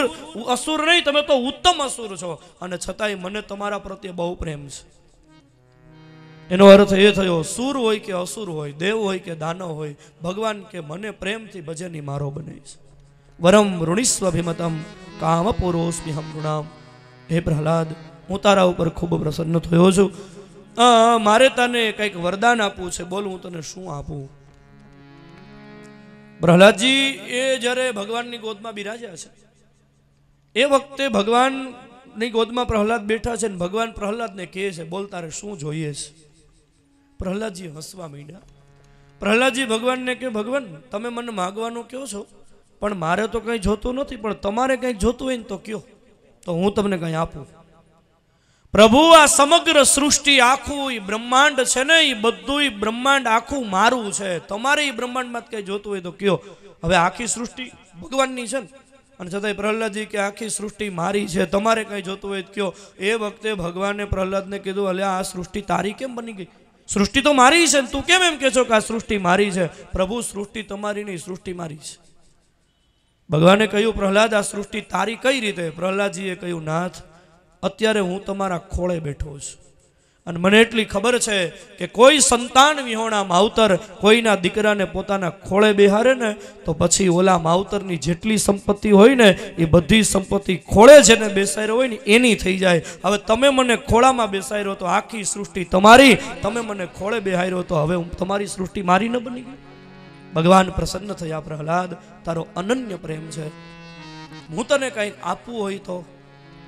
પ્રહલાદજી કહે છે, પ્રભુ, મામં પ્રલોભયોત્પત્ત્ય આસક્તં કામેષુ તૈવરે તત્સંગ ભીતો નિર્વીણો મુમુક્ષુઃ ત્વામ ઉપાશ્રિતઃ. મને પ્રલોભન આપતા નહીં નાથ, હું અસુર છું, મને માગવાનું કહેતા નહીં, અને હું ભક્તિના બદલામાં તમારી પાસે કંઈક માગી દઈશ ને તો હું ભક્ત નહીં રહું, સવૈ વણિક, હું તો વેપારી બની જઈશ. અને મને વેપારી નથી બનવું, મારે તો તમારા ભક્ત બનવું છે. મારે તમારી ભક્તિના બદલામાં કાંઈ જોઈતું નથી. ભગવાને કહ્યું, તારે નથી જોતું પણ મારે તને કંઈક આપવું હોય તો? પ્રહલાદજીએ વિચાર કર્યો કે ભગવાનને હું માગવાની ના પાડું છું, અને છતાંય ભગવાન મને વારે વારે માગવાનું કહે છે. એનો અર્થ એ થયો કે ભગવાન અંતર્યામી છે, ભગવાનને ખબર પડી ગઈ છે કે મારા હૃદયમાં ક્યાંક કામના છુપાયેલી છે. માગવાની ઈચ્છા ક્યાંક છુપાયેલી હશે તો જ ભગવાન મને માગવાનું કહેતા હોય. તો પ્રહલાદજીએ કહ્યું, પ્રભુ, આપવાની ઈચ્છા કરતા હોય ને તો મારા હૃદયમાં ક્યાંય પણ માગવાની કામના હોય ને તો એ કામનાનો નાશ થઈ જાય, એ વરદાન મને આપો. ભગવાને કહ્યું, પ્રહલાદ, તું તો નિષ્કામ ભક્ત છો, તું તો નિષ્કામ ભક્ત છો, તારે કઈ જોઈતું નથી. પણ તું નિષ્કામ છો એટલા માટે તો તારા માટે હું પ્રસન્ન થયો છું, તારા માટે પ્રગટ થયો છું. પણ તું નિષ્કામ છો છતાંય મારે તને કાંઈક આપ્યું છે. પ્રહલાદજીએ બહુ સરસ યાદી કરી, પ્રભુ, જો તમારે વરદાન આપવું જ હોય તો મારા માટે નહીં પણ વરં વરય એતત્તે વરદેશાન મહેશ્વર યદ નિંદત પિતા મે ત્વામ વિદ્વાંસ્તેજ ઐશ્વરમ. એક વરદાન આપો. મારા પિતા હિરણ્યકશિપુએ આપની સાથે વેર કર્યું અને તમારી સાથે વેર કરીને તમને કેટલું બધું કષ્ટ આપ્યું અને એણે મને કષ્ટ દીધું એટલા માટે તમારે મારા માટે પ્રગટ થવું પડ્યું. નાથ, મારા પિતા હિરણ્યકશિપુએ આપનો બહુ અપરાધ કર્યો છે, તમે એને મુક્તિ આપો. શ્રી ભગવાન ઉવાચ. ભગવાન પ્રહલાદને જવાબ આપે. ત્રિસપ્તભિ પિતા પૂતા પિતૃભિ સહતે નઘ યત સાધોસ્ય ગૃહે જાતો ભવાન વે કુલ પાવન. પ્રહલાદ, તારા જેવો કુલ પાવન એટલે આખા કુળને પવિત્ર કરી દે એવો સાધુ જેવો દીકરો જેના કુટુંબમાં થાય ને એની એક નહીં, એની તો 21 પેઢી તરી જાય. તારી 21 પેઢીનો ઉદ્ધાર તે કરી નાખ્યો છે. યત્ર યત્ર ચ મદભક્તાઃ પ્રશાંતાઃ સમદર્શિનઃ સાધવ સમુદાચારાસ્તે પુયંત્યપિ કીકટા. પ્રહલાદ, જેની અંદર આટલા ગુણ હોય, પ્રશાંત એટલે સતત આનંદમાં રહેતો હોય, બધાયમાં ભગવાનને જોતો હોય, આવો સદાચાર સાધુ જે વિસ્તારમાં રહેતો હોય ને એ વિસ્તારના જીવ જંતુઓનો ઉદ્ધાર થઈ જાય તો પછી તારા પિતાની તો મુક્તિ જ છે. પ્રહલાદ, તારે જોઈતો નથી પણ મારે તને રાજા બનાવવો છે. પ્રભુએ અનુગ્રહ કરી પ્રહલાદજીને એક મન્વંતર સુધીનું સુતલ પાતાળનું સામ્રાજ્ય પ્રદાન કર્યું છે. બ્રહ્માજીને ભગવાન નરસિંહનારાયણે ઠપકો આપ્યો કે વરહ ક્રૂર નિસર્ગાણા મહિનામ અમૃતમ યથા. આવા રાક્ષસોને વરદાન આપી અને તમે સર્પને અમૃત પાવાનું કામ કરો છો. આ રાક્ષસોને વરદાન મળે છે, સર્પને અમૃત પાઈ દો છો તમે. એ વખતે બ્રહ્માજીએ ભગવાનની ક્ષમા યાચના કરી. આ કથા નરસિંહ ભગવાન એ વખતે તિરોહિત થયા. મેં કહ્યું એમ આ કથા મહાભારતની સભામાં નારદજી યુધિષ્ઠિરને કહે છે. પ્રહલાદની કથા નારદજીએ યુધિષ્ઠિરને કીધી ને તો યુધિષ્ઠિર ઉદાસ બનીને બેઠા છે. તો નારદજીએ યુધિષ્ઠિરને કીધું કે તને આટલી બધી સારી કથા સંભળાવું છું છતાંય તું ઉદાસ કેમ છો? તું શેની ચિંતા કરસ? ધર્મરાજા નારદજીને કે મહારાજ, મને ચિંતા એ થાય છે કે આ 5 વર્ષના પ્રહલાદનું જ્ઞાન કેવું, આ 5 વર્ષના પ્રહલાદનો વૈરાગ્ય કેવો, આ 5 વર્ષના પ્રહલાદનો પ્રેમ કેવો કે જેના વચનને સત્ય કરવા માટે થઈ અને ભગવાન સ્તંભમાંથી પ્રગટ થઈ ગયા. યુધિષ્ઠિર કે મહારાજ, હું 55 વર્ષનો થઈ ગયો છતાંય હજી મને ભગવાનના દર્શન નથી થયા. ધર્મરાજાએ કહ્યું 5 વર્ષના પ્રહલાદ માટે ભગવાન આવ્યા, હું 55 વર્ષનો થઈ ગયો, મારું જીવન ઢોરની જેમ વીતી ગયું. કૂતરો જેમ આખી જિંદગી રોટલા માટે રખડતો રહે એમ હું આખી જિંદગી પૈસા માટે રખડો. પશુને જ્યારે ભૂખ લાગે ત્યારે પશુ ખાઈ લે એમ મને જ્યારે ભૂખ લાગે ત્યારે ખાઈ લીધું. પશુ કામાંત બને, વિષયોના ઉપભોગ કરે, હું વિષયોના ઉપભોગમાં મેં મારી જિંદગી આમનમ પૂરી કરી નાખી. ધર્મરાજા વિચાર કરે છે, કરે રે મેં ઘણું કર્યું પણ મનુષ્ય જીવન લીધા પછી હકીકતમાં મારે જે કરવાનું હતું એ મેં કાંઈ ન કર્યું અને મારું જીવન આમનમ વીતી ગયું. આ કથા પાસેથી સજ્જનો શીખવાનું એ છે કે યુધિષ્ઠિરને કથા સાંભળ્યા પછી પસ્તાવો થાય છે કે 5 વર્ષના પ્રહલાદનું જ્ઞાન અને વૈરાગ્ય કેવો અને હું 55 વર્ષનો થઈ ગયો છતાંય હજી મને ભગવાનના દર્શન ન થયા. દુર્ભાગ્ય છે આપણું, 75 વર્ષના થઈ જાય છતાંય ભગવાનને મેળવવાનો પ્રયત્ન પણ સુદ્ધા નથી કરતા. ભગવાનને મેળવવાનો પ્રયત્ન પણ ન થાય. ને એક વસ્તુ યાદ રાખજો, કથાની પાસેથી નક્કી કરી લેજો, ગમે એટલું તમને મોટું પદ મળી ગયું હોય, પૈસા ગમે એટલા મળી ગયા હોય, સમાજમાં પ્રતિષ્ઠા તમને મળી ગઈ હોય, પુત્ર પરિવાર આ બધુંય તમને મળી ગયું હોય, પણ જેને પામ્યા પછી કાંઈ પામવાનું બાકી ન રહે તે પરમાત્માને જો પામવાનો પ્રયત્ન ન થતો હોય તો જીવન વ્યર્થ છે. ગમે એટલું ભલે ન, પણ જો પરમાત્માને પ્રાપ્ત કરવાનો પ્રયત્ન ન થતો હોય, આ કથાની પાસેથી નક્કી કરી લેજો કે ભલે કદાચ મન ભટકતું પણ છતાંય મારે ભગવાનને ભજવા છે, ભગવાનને વાલા લગાડવા છે. સોલા વિદ્યાપીઠના આદ્ય સ્થાપક કૃષ્ણશંકર દાદાજી એક બહુ સરસ વર્ણાનુપ્રાસ અલંકારનું વાક્ય બોલતા. વર્ણાનુપ્રાસ એક એમ શબ્દોના જે અક્ષરો છે ને બધા એક સરખા અક્ષર હોય. વર્ણાનુપ્રાસ અલંકારનું એક સરસ વાક્ય છે, ભટકતા મને પણ મન ભલે ભટકતું, ભટકતા મને પણ ભક્તિની નિકુંજમાં ભટકતા ભગવાનને ભજવાનું ભૂલતા નહીં. ભક્તિની નિકુંજમાં ભટકતા ભગવાન ક્યાંક ભટકાઈ જશે, બધે ભજ. ભક્તિની નિકુંજમાં ભટકતા મને પણ ભગવાનને ભજવાનું ભૂલતા નહીં, કારણ કે ભટકતા ભટકતા ભગવાન ક્યાંક આપણને ભટકાઈ જશે ને તો જીવનનો ઉદ્ધાર થઈ જશે. ગમે એટલું ભલે પ્રાપ્ત કરી લીધું હોય, સારું સારું બોલતા આવડતું હોય, મંત્ર ગમે એટલા સારા આવડતા હોય, સમાજમાં મર્તબો મળી ગયો હોય, તો એનાથી કઈ થોડો જીવનનો ઉદ્ધાર થાય છે? જીવનનો ઉદ્ધાર તો ભગવત પ્રાપ્તિ જ્યાં સુધી ન થાય, જ્યાં સુધી સંસાર સાગરને તરી ન શકાય. રામકૃષ્ણ પરમહંસ એક બહુ સરસ વાર્તા કહેતા. એક વખત છે ને 3-4 પંડિતો હોડીમાં બેસી અને દરિયામાં જતા હતા. તો પંડિતોને તો શું, પંડિતો પાસે તો પંડિતાઈ હોય ને, એને તો સારું સારું બધું બોલતા આવડતું હોય, વેદનું જ્ઞાન હોય. એટલે પંડિતો છે ને એ હોડીવાળો હોડી હકાવતો હતો ને એને કે, હે હોડીવાળા ભાઈ, તને કાંઈ ઇતિહાસનું જ્ઞાન છે? બોલો હોડીવાળો કે, મને કાંઈ ઇતિહાસનું જ્ઞાન નથી. મને મારા બાપુજીનું નામ આવડે છે, એના બાપુજીનું નામ મને નથી આવડતું, મારા કુટુંબનો ઇતિહાસ મને ખબર નથી. ઓહો, એક પંડિતે કીધું તને ઇતિહાસનું જ્ઞાન જ નથી? ના, તો તારી 25% જિંદગી પાણીમાં ગઈ. થોડીક વાર થયું એટલે બીજાએ કીધું તને ભૂગોળનું જ્ઞાન છે? બોલો કે મને ભૂગોળનું જ્ઞાન જ નથી. તો પંડિત કે તો તારી 50% જિંદગી પાણીમાં ગઈ. ત્રીજાએ પૂછ્યું કે તને આમ કાંઈ સાહિત્યનું જ્ઞાન છે? મહાકવિ કાલિદાસના અભિજ્ઞાન શાકુંતલને, ભવભૂતિના ઉત્તર રામચરિતને, આ બધાને વાંચ્યું, મૃચ્છકટિકમ ને આવું બધું. તો ઓલો તો મૂંઝાઈ ગયો કે આ બધું શું મૃચ્છકટિકમ ને બધું? કે મને કાંઈ જ્ઞાન જ નથી આવું કાંઈ સાહિત્યનું. પંડિતે કીધું તને સાહિત્યનું જ્ઞાન નથી? નહીં. ઓહો, તો તારી 75% જિંદગી પાણીમાં ગઈ.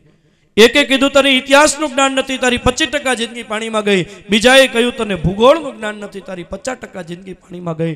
ત્રીજાએ કહ્યું તને સાહિત્યનું જ્ઞાન નથી, તારી 75% જિંદગી પાણીમાં ગઈ. આમ વાત થતી હતી ને એમાં અચાનક પવન ફૂંકાણો અને હોડી હાલક ડોલક થવા માંડી. તુફાન આવ્યું, હોડી ડૂબવાની તૈયારીમાં. હવે હોડીવાળાએ પંડિતોને પૂછ્યું, તરતા આવડે? પંડિતો કે તરતા નથી આવડતું. તો હોડીવાળો કે મારી તો 75% પાણીમાં ગઈ, તમારી હમણાં 100% પાણીમાં જશે.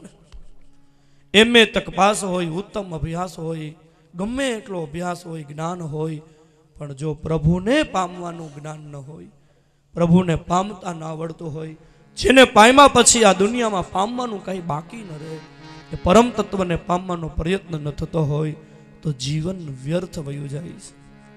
હવે જે થયું તે થયું, ગયું તે ગયું. ગયેલા સમયનો પસ્તાવો કરવો એ તો પાછો સમય બગાડવા જેવી વાત છે. એનો પસ્તાવો ન કરવો, પણ જાગ્યા ત્યાંથી સવાર સમજી અને ઘરમાં રહીને પણ જેટલો સમય મળે ત્યારે નવરા ન બેસશો. ભગવાનની સાથે પ્રેમ કરજો, ભગવાનને ભાવે કરીને ભજી લેવા. કે ક્યારે જીવન પૂરું થઈ જશે એનું કાંઈ નક્કી નથી. એ તમે ભાવે ભજી લ્યો ભગવાન, આ જીવન થોડું રહ્યો. તમે ભાવે ભજી લ્યો ભગવાન, જીવન થોડું રહ્યું. તમે ભાવે ભજી લ્યો ભગવાન, જીવન થોડું રહ્યું. તમે ભાવે ભજી લ્યો ભગવાન, જીવન થોડું રહ્યું. કંઈક આત્માનું કરજો કલ્યાણ, જીવન થોડું રહ્યું. કંઈક આત્માનું કરજો કલ્યાણ, જીવન થોડું રહ્યું. કંઈક આત્માનું કરજો કલ્યાણ, જીવન થોડું રહ્યું. કંઈક આત્માનું કરજો કલ્યાણ, જીવન થોડું રહ્યું. એને દીધેલો કોલ તમે ભૂલી ગયા, એને દીધેલ કોલ તમે ભૂલી ગયા. જૂઠી માયાને મોહમાં ઘેલા થયા, જૂઠી માયાને મોહમાં ઘેલા થયા. એ ચેતો શું ભૂલ્યા છો ભાન, જીવન થોડું રહ્યું. ચેતો શું ભૂલ્યા છો ભાન, જીવન થોડું રહ્યો. કંઈક આત્માનું કરજો કલ્યાણ, જીવન થોડું રહ્યું. કંઈક આત્માનું કરજો કલ્યાણ, જીવન થોડું રહ્યું. બાળપણને યુવાનીમાં અર્ધું ગયું. બાળપણને યુવાનીમાં અર્ધું ગયું. નથી ભક્તિના માર્ગમાં ડગલું ભર્યું. નથી ભક્તિના માર્ગમાં ડગલું ભર્યું. એ ચેતો શું ભૂલ્યા છો ભાન, જીવન થોડું રહ્યું. ચેતો શું ભૂલ્યા છો ભાન, જીવન થોડું રહ્યું. હવે ભાવે ભજી લ્યો ભગવાન, જીવન થોડું રહ્યું. હવે ભાવે ભજી લ્યો ભગવાન, જીવન થોડું રહ્યું. પછી ઘડપણમાં ગોવિંદ ગવાશે નહીં. પછી ઘડપણમાં ગોવિંદ ગવાશે નહીં. લોભ વૈભવને ધનને તજાશે નહીં. લોભ વૈભવને ધનને ત્યજાશે નહીં. એ બનો આજથી પ્રભુમાં મસ્તાન, જીવન થોડું રહ્યું. બનો આજથી પ્રભુમાં મસ્તાન, જીવન થોડું રહ્યું. તમે ભાવે ભજી લ્યો ભગવાન, જીવન થોડું રહ્યું. તમે ભાવે ભજી લ્યો ભગવાન, જીવન થોડું રહ્યું. મોટર વસાવી તમે બંગલા બનાવ્યા. મોટર વસાવી તમે બંગલા બનાવ્યા. મોટર વસાવી તમે બંગલા બનાવ્યા. મોટર વસાવી તમે બંગલા બનાવ્યા. ખડક્યા આમ તેમ પાણા રે, જરા સરવાળો માંડજો. ખડક્યા આમ તેમ પાણા રે, જરા સરવાળો માંડજો. એ જિંદગીમાં કેટલું કમાણા રે, જરા સરવાળો માંડજો. જિંદગીમાં કેટલું કમાણા રે, જરા સરવાળો માંડજો. ઉગ્યાથી આથમતા ધંધાની ઝંખના. ઉગ્યાથી આથમતા ધંધાની ઝંખના. ઉગ્યાથી આથમતા ધંધાની ઝંખના. ઉગ્યાથી આથમતા ધંધાની ઝંખના. ખૂબ કર્યા એકઠા નાણા રે, જરા સરવાળો માંડજો. ખૂબ કર્યા એકઠા નાણા રે, જરા સરવાળો માંડજો. જિંદગીમાં કેટલું કમાણા રે, જરા સરવાળો. જિંદગીમાં કેટલું કમાણા રે, જરા સરવાળો માંડજો. ખાધું પીધું ને તમે મોજ બહુ માણી. ખાધું પીધું ને તમે મોજ બહુ માણી. ખાધું પીધું ને તમે મોજ બહુ માણી. ખાધું પીધું ને તમે મોજ બહુ માણી. એ કૃષ્ણના પૂરમાં તણાણા રે, જરા સરવાળો માંડજો. કૃષ્ણના પૂરમાં તણાણા રે, જરા સરવાળો માંડજો. ઓ જિંદગીમાં કેટલું કમાણા રે, જરા સરવાળો માંડજો. જિંદગીમાં કેટલું કમાણા રે, જરા સરવાળો માંડજો. લાવ્યા તા કેટલું ને લઈ જવાના કેટલું. લાવ્યા કેટલું ને લઈ જવા નક્કી લાવ્યા તા કેટલું ને લઈ જવાના કેટલું લાવ્યા તા કેટલું ને લઈ જવાના કેટલું એ અંતે તો લાકડાને છાણા રે જરા સરવાળો માંડજો અંતે તો લાકડાને છાણા રે જરા સરવાળો માંડજો ગોવિંદ ના નાથને જાણ નહીં જેણે ગોવિંદ ના નાથને જાણ્યા નહીં જેણે ગોવિંદ ના નાથને જાણ્યા નહીં જેણે ગોવિંદ ના નાથને જાણ્યા નહીં જેણે એ સરવાળે મીંડા મંડાણા રે જરા સરવાળો માંડજો સરવાળે મીંડા મંડાણા રે જરા સરવાળો માંડજો જો જિંદગીમાં કેટલું કમાણા રે જરા સરવાળો માંડજો જિંદગીમાં કેટલું કમાણા રે જરા સરવાળો માંડજો જરા સરવાળો માંડજો જરા સરવાળો માંડજો જરા સરવાળો માંડજો જરા સરવાળો માંડજો શ્રી ગોવર્ધન નાથ કી જય. સપ્તમ સ્કંદની અંદર પછી યુધિષ્ઠિર મહારાજાના પૂછવાથી દેવર્ષિ નારદજીએ 5 અધ્યાયની અંદર કર્મ પંચાધ્યાયની અંદર માનવ માત્રનો ધર્મ બતાવ્યો છે. માણસ માત્રનો ધર્મ શું છે? હવે પહેલા તો માણસ માત્રનો ધર્મ અહીંયા જે પૂછ્યો છે, પહેલા તો એ જાણવું જોઈએ કે ધર્મ એટલે શું. દેવર્ષિ નારદજીને યુધિષ્ઠિરે પૂછ્યું, ભગવાન શ્રોતમિચ્છામિ નૃણામ ધર્મ સનાતન, માણસ માત્રનો જે સનાતન ધર્મ છે એ શું છે?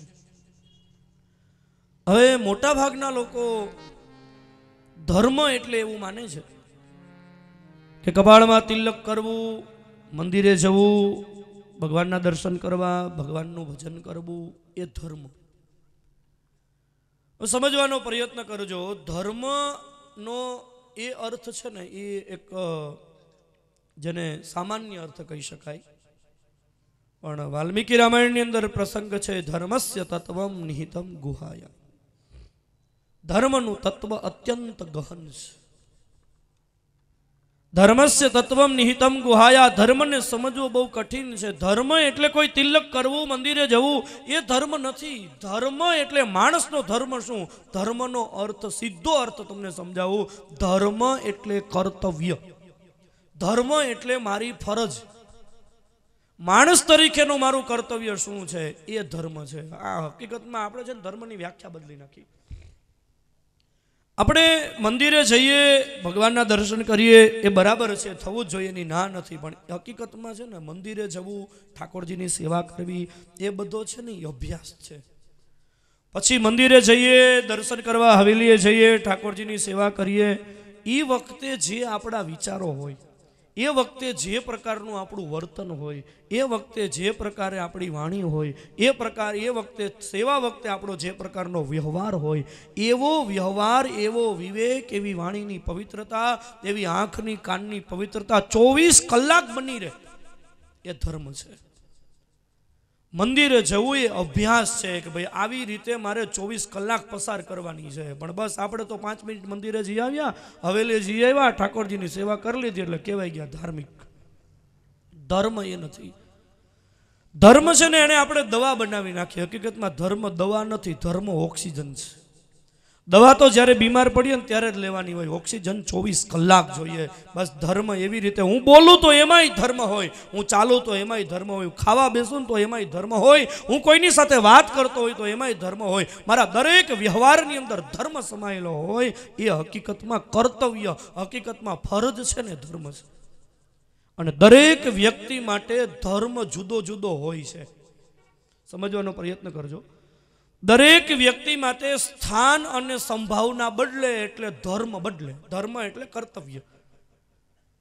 દાખલા તરીકે દ્રષ્ટાંત હું તમને સમજાવું. ભારતનો એક સૈનિક એ પાકિસ્તાન સાથેના યુદ્ધમાં યુદ્ધ કરતા કરતા એકલા હાથે 10 સૈનિકોને, પાકિસ્તાનના 10 સૈનિકોને મારી નાખે તો ભારત સરકાર એને પરમવીર ચક્ર પ્રદાન કરે અને એનું સન્માન કરવામાં આવે, એના ગળામાં ફૂલનો હાર પહેરાવવામાં આવે, કારણ કે એને 10 માણસની હત્યા કરી છે.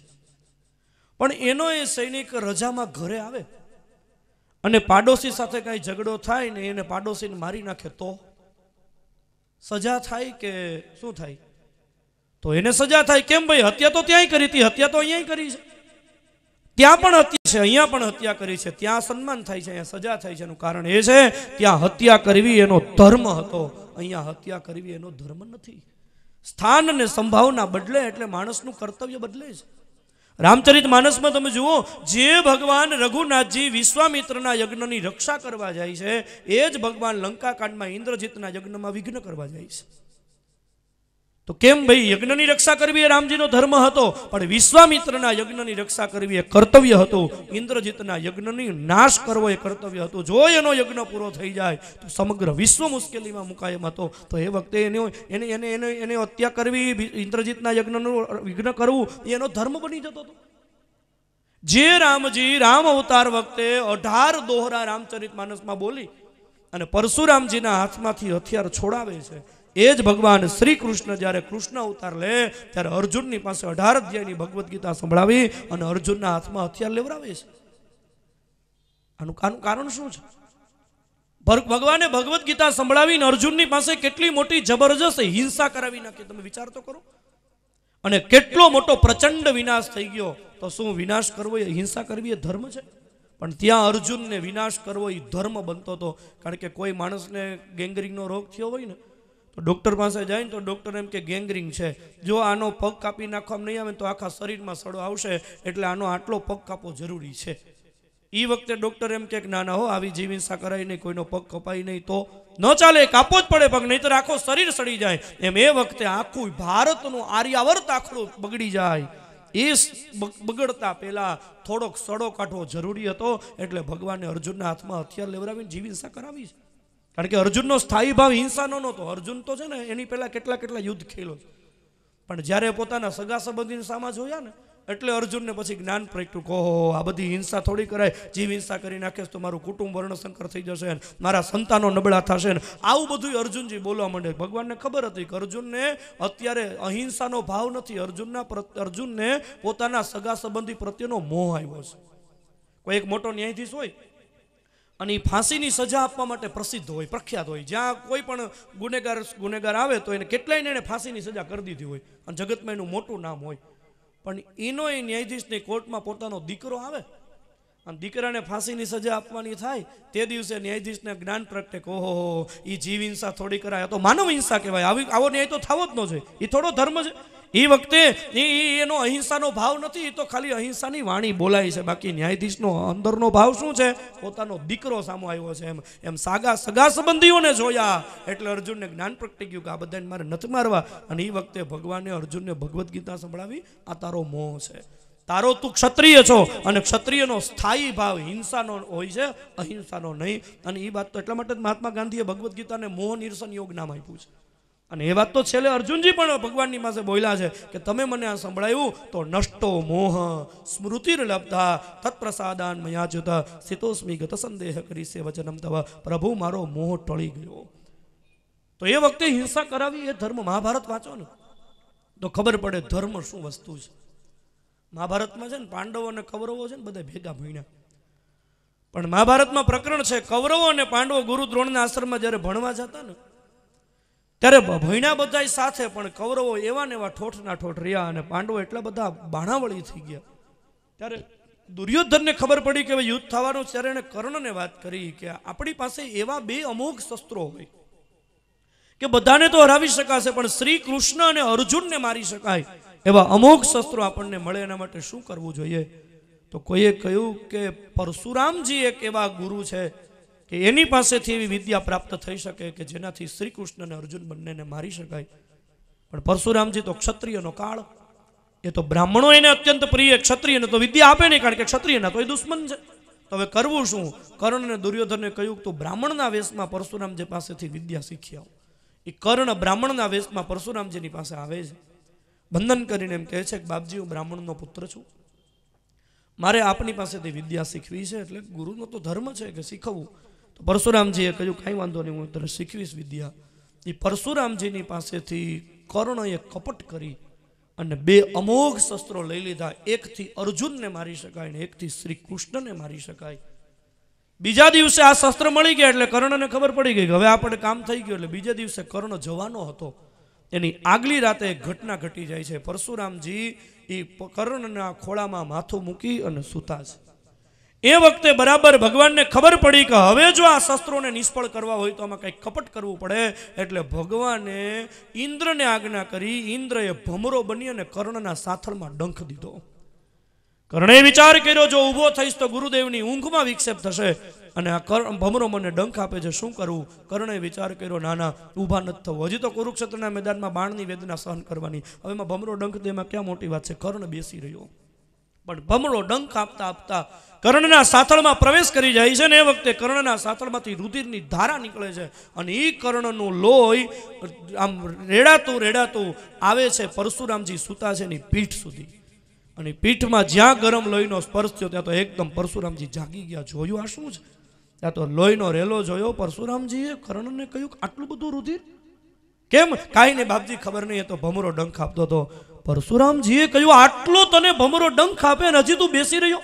કર્ણએ કહ્યું, બાપજી એમાં ક્યાં મોટી વાત છે, સામાન્ય ભમરો ડંખ આપતો હતો. પરશુરામજીના મનમાં વિચાર આવ્યો કે આ બ્રાહ્મણનો દીકરો નથી, બ્રાહ્મણના દીકરામાં સાત્વિકતા હોય, આનું લોહી આટલું બધું ગરમ છે, આ છે કોક બીજું. પરશુરામજીએ સમાધિમાં દર્શન કરી કર્ણને કહ્યું, જલ્દી તું પ્રગટ થઈ જા, નહીં તો હમણાં બાળીને તને ભસ્મ કરી દે. એકદમ ભયભીત થઈ ગયેલો કર્ણએ કહ્યું, ગુરુદેવ મને માફ કરજો, હું રાધા પુત્ર કર્ણ છું. પરશુરામજીએ કહ્યું, કપટ કરી અને મારી પાસેથી વિદ્યા શીખી લીધી, પણ જા, હું તને શ્રાપ આપું છું. કુરુક્ષેત્રના મેદાનમાં યુદ્ધ કરતા કરતા તારા કલ્વિક રથનું પૈડું જે દિવસે જમીનમાં ખૂંચી જશે તે દિવસે મારી આપેલી તમામ વિદ્યાઓ તને વિસરાઈ જશે. અને પછી કુરુક્ષેત્રના મેદાનનું યુદ્ધ થાય છે. મારે વાત તો એક એવી છે, યુદ્ધ કરતા કરતા કર્ણના કલ્વિક રથનું પૈડું જમીનમાં ખૂંચી જાય છે અને યુદ્ધમાં જીતવા માટે આ રથને આગળ ચલાવવા માટે પૈડું કાઢવું જરૂરી હતું. એટલે કર્ણ કલ્વિક રથનું પૈડું કાઢવા માટે થઈને આમ પ્રયત્ન કરે છે. અને એ વખતે ભગવાને અર્જુનને કીધું, આ કર્ણની સામે સામી છાતીએ લડવું તારા માટે અઘરું છે, આની પીઠમાં બાણ માર. અર્જુનજીને તો ભગવદ્ ગીતા સાંભળી લીધી હતી અને ભગવાનને તો વચન દઈ દીધું હતું, કરીશે વચનમ તો તમે જેમ કહેશો હું કરીશ. એટલે ભગવાનની આજ્ઞા માનવી પડે. એટલે અર્જુનજીએ ગાંડીવ ધનુષ્યમાંથી તીર લગાવી અને કર્ણની પીઠમાં જ્યાં બાણ માર્યું ને ત્યાં કર્ણ પડી ગયો. કર્ણ પડ્યો ને એટલે પડતા પડતા કુરુક્ષેત્રના મેદાનમાં કૃષ્ણની સામે હસવા માંડ્યો. કર્ણે કહ્યું, વાહ કૃષ્ણ વાહ, તમારો ધર્મ. ભગવાને કહ્યું, કેમ થાય છે?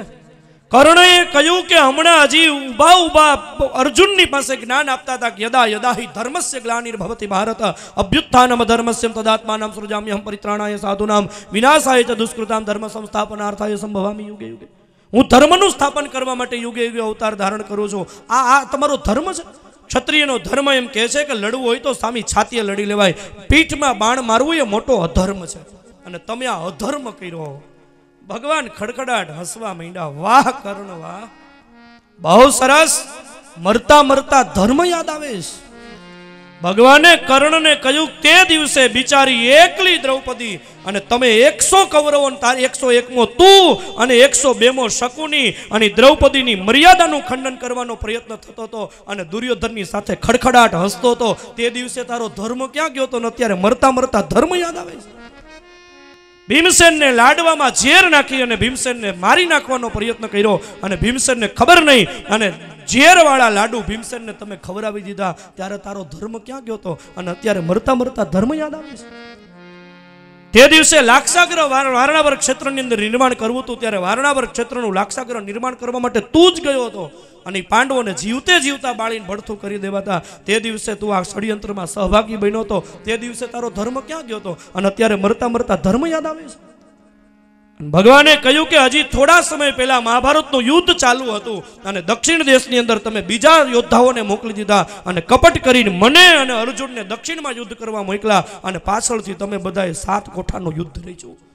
ભગવાને કર્ણને કહ્યું, તમને ખબર હતી કે ઓલો ઉત્તરાનો પુત્ર બાળ અભિમન્યુ 6 કોઠાનું યુદ્ધ જાણે છે, 7મા કોઠાનું યુદ્ધ ઈ બાળક નહોતો જાણતો, અને છતાંય તમે 7મા કોઠાનું યુદ્ધ એની સામે લડ્યા, અને એ વખતે અભિમન્યુ બચાવવા માટે અવાજ કરતો હતો, ભીમસેન કાકા મને બચાવો, ભીમસેન કાકા મને બચાવો. અને તે દિવસે તમે બધાએ અટ્ટહાસ્ય કરી, શંખનાદ કરીને બાળ અભિમન્યુનો અવાજ ભીમસેન સુધી પહોંચવા ન દીધો, અને એકલા અભિમન્યુને તમે બધાએ ભેગા થઈ અને એનું શરીરની ચારણી જેવું કરી નાખ્યું, અને બાળકને મારી નાખ્યો. તે દિવસે તારો ધર્મ ક્યાં ગયો હતો, અને અત્યારે મરતા મરતા ધર્મની વાતો કરે છે. ભગવાને શું કર્ણની પાસે મહાભારતમાં એ જે આક્રોશ વ્યક્ત કર્યો છે, અને પછી કર્ણ કુરુક્ષેત્રના મેદાનમાં પડી જાય છે. કથા તો ઘણી એમ પાછળ કહી શકાય એમ છે, પણ આપણી પાસે સમય નથી. પણ મારો કહેવાનો સૂર એ છે, ધર્મસ્ય તત્વમ નિહિતમ ગુહાય. ધર્મનું તત્વ અતિ ગહન છે, ધર્મને સમજવો જોઈએ. ધર્મ એટલે માત્ર તિલક માળા કંઠી કે મંદિર પૂરતો સીમિત ન રાખશો. ધર્મ એટલે કર્તવ્ય સમજો. ધર્મ એટલે તમારી પોતાની ફરજ સમજો કે મારું કર્તવ્ય શું છે, મારા કુટુંબના સભ્યો પ્રત્યેનું કર્તવ્ય શું છે, મારા શિષ્યો પ્રત્યેનું કર્તવ્ય શું છે, મારા ભાઈ પ્રત્યેનું મારું કર્તવ્ય શું છે. એ કર્તવ્ય એ જ ધર્મ છે. અને અહીંયા દેવર્ષિ નારદ અને યુધિષ્ઠિરની પાસે માનવ માત્રના સનાતન ધર્મો બતાવ્યા છે. સત્ય, દયા, તપ, શૌચ એટલે પવિત્રતા, પછી તિતિક્ષા એટલે સહન કરવું, શમ, દમ, અહિંસા, બ્રહ્મચર્ય, ત્યાગ, સ્વાધ્યાય, સરળતા, સંતોષ, સમદ્રક સેવા એટલે મહાપુરુષોની સેવા કરવી, અન્નાદ્યાદે સંવિભાગો, અન્નનું દાન કરવું, આ બધા માણસના સનાતન ધર્મો છે. અષ્ટમ સ્કંદના આરંભમાં દેવર્ષિ નારદ સપ્તમ સ્કંદમાં યુધિષ્ઠિરની પાસેથી વિદાય લે છે. અષ્ટમ સ્કંદના આરંભમાં રાજા પરીક્ષિત સુખદેવજીની પાસે મન્વંતરોના ચરિત્ર પૂછે છે. રાજોવાચ સ્વાયંભુવસ્યેહ ગુરો વંશોયમ વિસ્તરાત સૃજઃ યત્ર વિશ્વસૃજાં સર્ગો મનુનન્યાન વદસ્વનઃ યત્ર યત્ર હરેર જન્મ કર્માણિ ચ મહીયસઃ ગૃણન્તિ કવયો બ્રહ્મન સ્થાનિનો વદસુવતામ. મહારાજ, ક્યાં મન્વંતરની અંદર ભગવાનના ક્યાં અવતારો થયા એ મારે સાંભળવું છે, આપ મને બતાવો. સુખદેવજી મહારાજ મન્વંતરોના ચરિત્ર બતાવતા યાદી કરી. પહેલા મન્વંતર તરીકે સ્વયંભૂ નામના મનુ થયા. આ મન્વંતરની અંદર ભગવાનનો સુયજ્ઞ અવતાર થયો. બીજા સ્વારોચિસ મન્વંતર થયા, એની અંદર ભગવાનનો વિભુ અવતાર થયો. ત્રીજા ઉત્તમ નામના મનુ થયા. આ મન્વંતરની અંદર ભગવાનનો સત્યસેન નામનો અવતાર થયો. ચોથા મન્વંતર તરીકે ઉત્તમના ભાઈ તામસ મનુ થયા. અને આ મન્વંતરની અંદર ભગવાન એણે હરિમેધા અને હરિની નામની પત્નીથી હરિ અવતાર લઈ અને ગજેન્દ્ર નામના હાથીનો ઉદ્ધાર કર્યો. પરીક્ષિતે રમત માત્રમાં સુખદેવજીને પ્રશ્ન કર્યો, મહારાજ બાદરાયણ એ તત્તે શ્રોતુમિચ્છામહે વયમ હરિર્યથા ગજપતિં ગ્રાહગ્રસ્તં મુમુચત તત્કથાસુ મહત્પુણ્યં ધન્યં સ્વસ્ત્યયનં શુભં યત્ર યત્રોત્તમ શ્લોકો ભગવાન ગીયતે હરિ. મહારાજ, આ હાથી માટે થઈ અને ભગવાને અવતાર લીધો, તો મારે એ કથા સાંભળવી છે ગજેન્દ્ર મોક્ષની. બહુ સુંદર કથા છે. આસીદ ગિરિવરો રાજન ત્રિકૂટ ઇતિ વિસ્તૃતઃ ક્ષીરોદયનાવૃત શ્રીમાન યોજનાયુતમોચ્છ્રિતઃ. કયું? સુખદેવજીએ રાજા એક ત્રિકૂટાચલ નામનો બહુ મોટો પર્વત હતો. આ ત્રિકૂટાચલ પર્વતમાં અનેક કિંમતી સ્વાદિષ્ટ ફળોના અનેક વૃક્ષો હતા. ત્રિકૂટાચલ પર્વતની વચ્ચે એક મોટું સરોવર હતું, જેમાં અપ્સરાઓને, સિદ્ધો, ચારણો, ગંધર્વોને પણ સ્નાન કરવાનું મન થાય. આ એક ત્રિકૂટાચલ પર્વતના મોટા જંગલમાં એક અત્યંત બળવાન ગજેન્દ્ર નામનો હાથી રહેતો હતો. આ ગજેન્દ્ર હાથી એટલો બધો બળવાન હતો કે નિયમ એવો છે કે હાથીને હિંસક પ્રાણીઓની ગંધ આવે ને તો હાથી ભાગી જાય.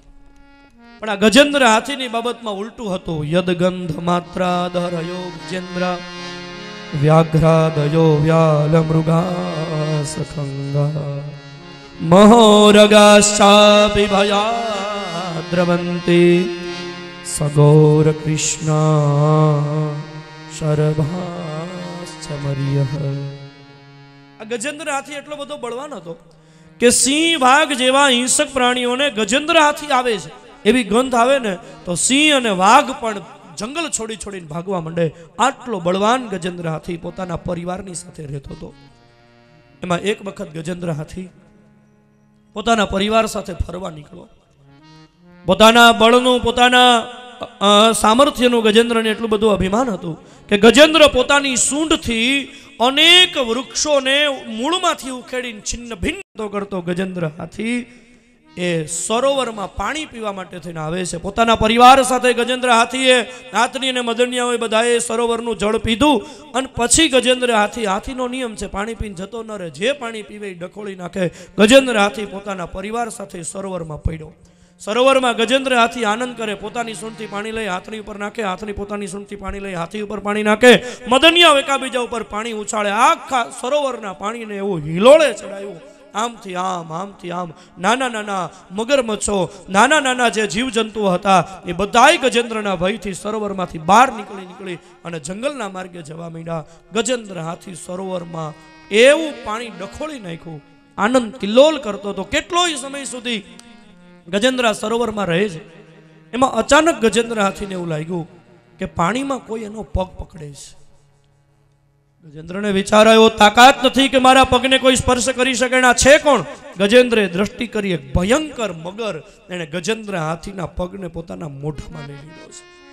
ગજેન્દ્ર હાથીને બળનું અભિમાન હતું, તાકાત છે મગરની મારો પગ પકડી શકે. ગજેન્દ્રએ તાકાત કરીને પગ છોડાવવાનો પ્રયત્ન કર્યો પણ પગ છૂટ્યો નહીં.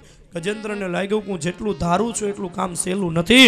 ગજેન્દ્રએ તાકાત કરી પણ ગજેન્દ્રની તાકાત કોઈ કામ ન લાગી, કારણ કે હાથી છે ને સ્થળચર છે, મગર જળચર છે અને સ્થળચરની શક્તિ સ્થળમાં વધારે હોય, જળચરની શક્તિ જળમાં વધી જાય. એટલે મગર તો જળચર છે એટલે એની શક્તિ વધી ગઈ. ગજેન્દ્રનું કોઈ સામર્થ્ય કામ ન લાગ્યું. ધીમે ધીમે મગર ગજેન્દ્રને ખેંચતા ખેંચતા ગજેન્દ્રને પાણીમાં લઈ જવા માંડ્યો. ગજેન્દ્ર ગળા સુધી પાણીમાં ડૂબી ગયો.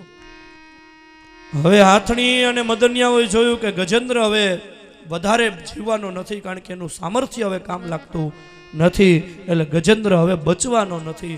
એટલે હાથણીએ ગજેન્દ્રને બહાનું બતાવ્યું, સાંભળું અમારે તો હજી ઘરની રસોઈ બાકી છે, છોકરાઓને નિશાળે મોકલવાના છીએ, હું જાઉં હો. આમ કહીને હાથણી વહી ગઈ. મદનિયાઓએ ગજેન્દ્રને કીધું, પપ્પા નિશાળે જવાનો સમય થઈ ગયો, અમે જઈએ. મદનિયાઓએ વયા ગયા. ગજેન્દ્ર હાથી પાણીમાં એકલો પડ્યો. કવિ કાગનું એક બહુ સરસ કાવ્ય છે, કાવ્ય તો મને યાદ નથી પણ એની અંદર કવિ કાગે કલ્પના કરી છે, ગજેન્દ્ર આમ ચારે બાજુ દ્રષ્ટિ કરે છે કે આમાં મને કોઈ બચાવવા વાળું છે. કૂતરાઓ સરોવરના કાંઠે ઊભા હતા ને એની સામે ગજેન્દ્ર આમ વિનંતી કરે છે કે તમે મને આમાંથી બચાવો ને.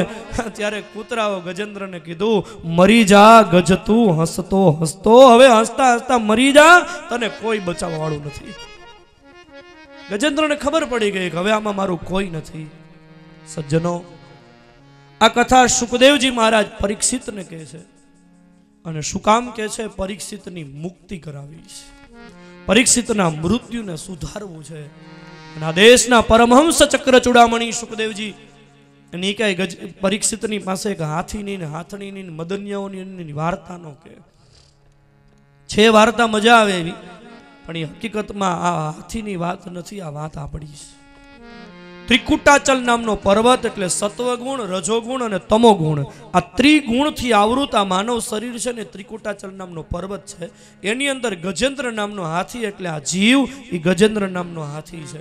જંગલ એટલે સંસાર, પોતાના પરિવાર સાથે એટલે પત્ની અને બાળકોની સાથે આનંદ કિલ્લોલ કરે છે. સરોવરમાં સ્નાન કરવા જાય છે, એ આનંદ કિલ્લોલ કરતા ખબર નથી પડતી, અચાનક આવી અને મગર એનો પગ પકડે છે. મગર છે ને એ કાળનું પ્રતીક છે.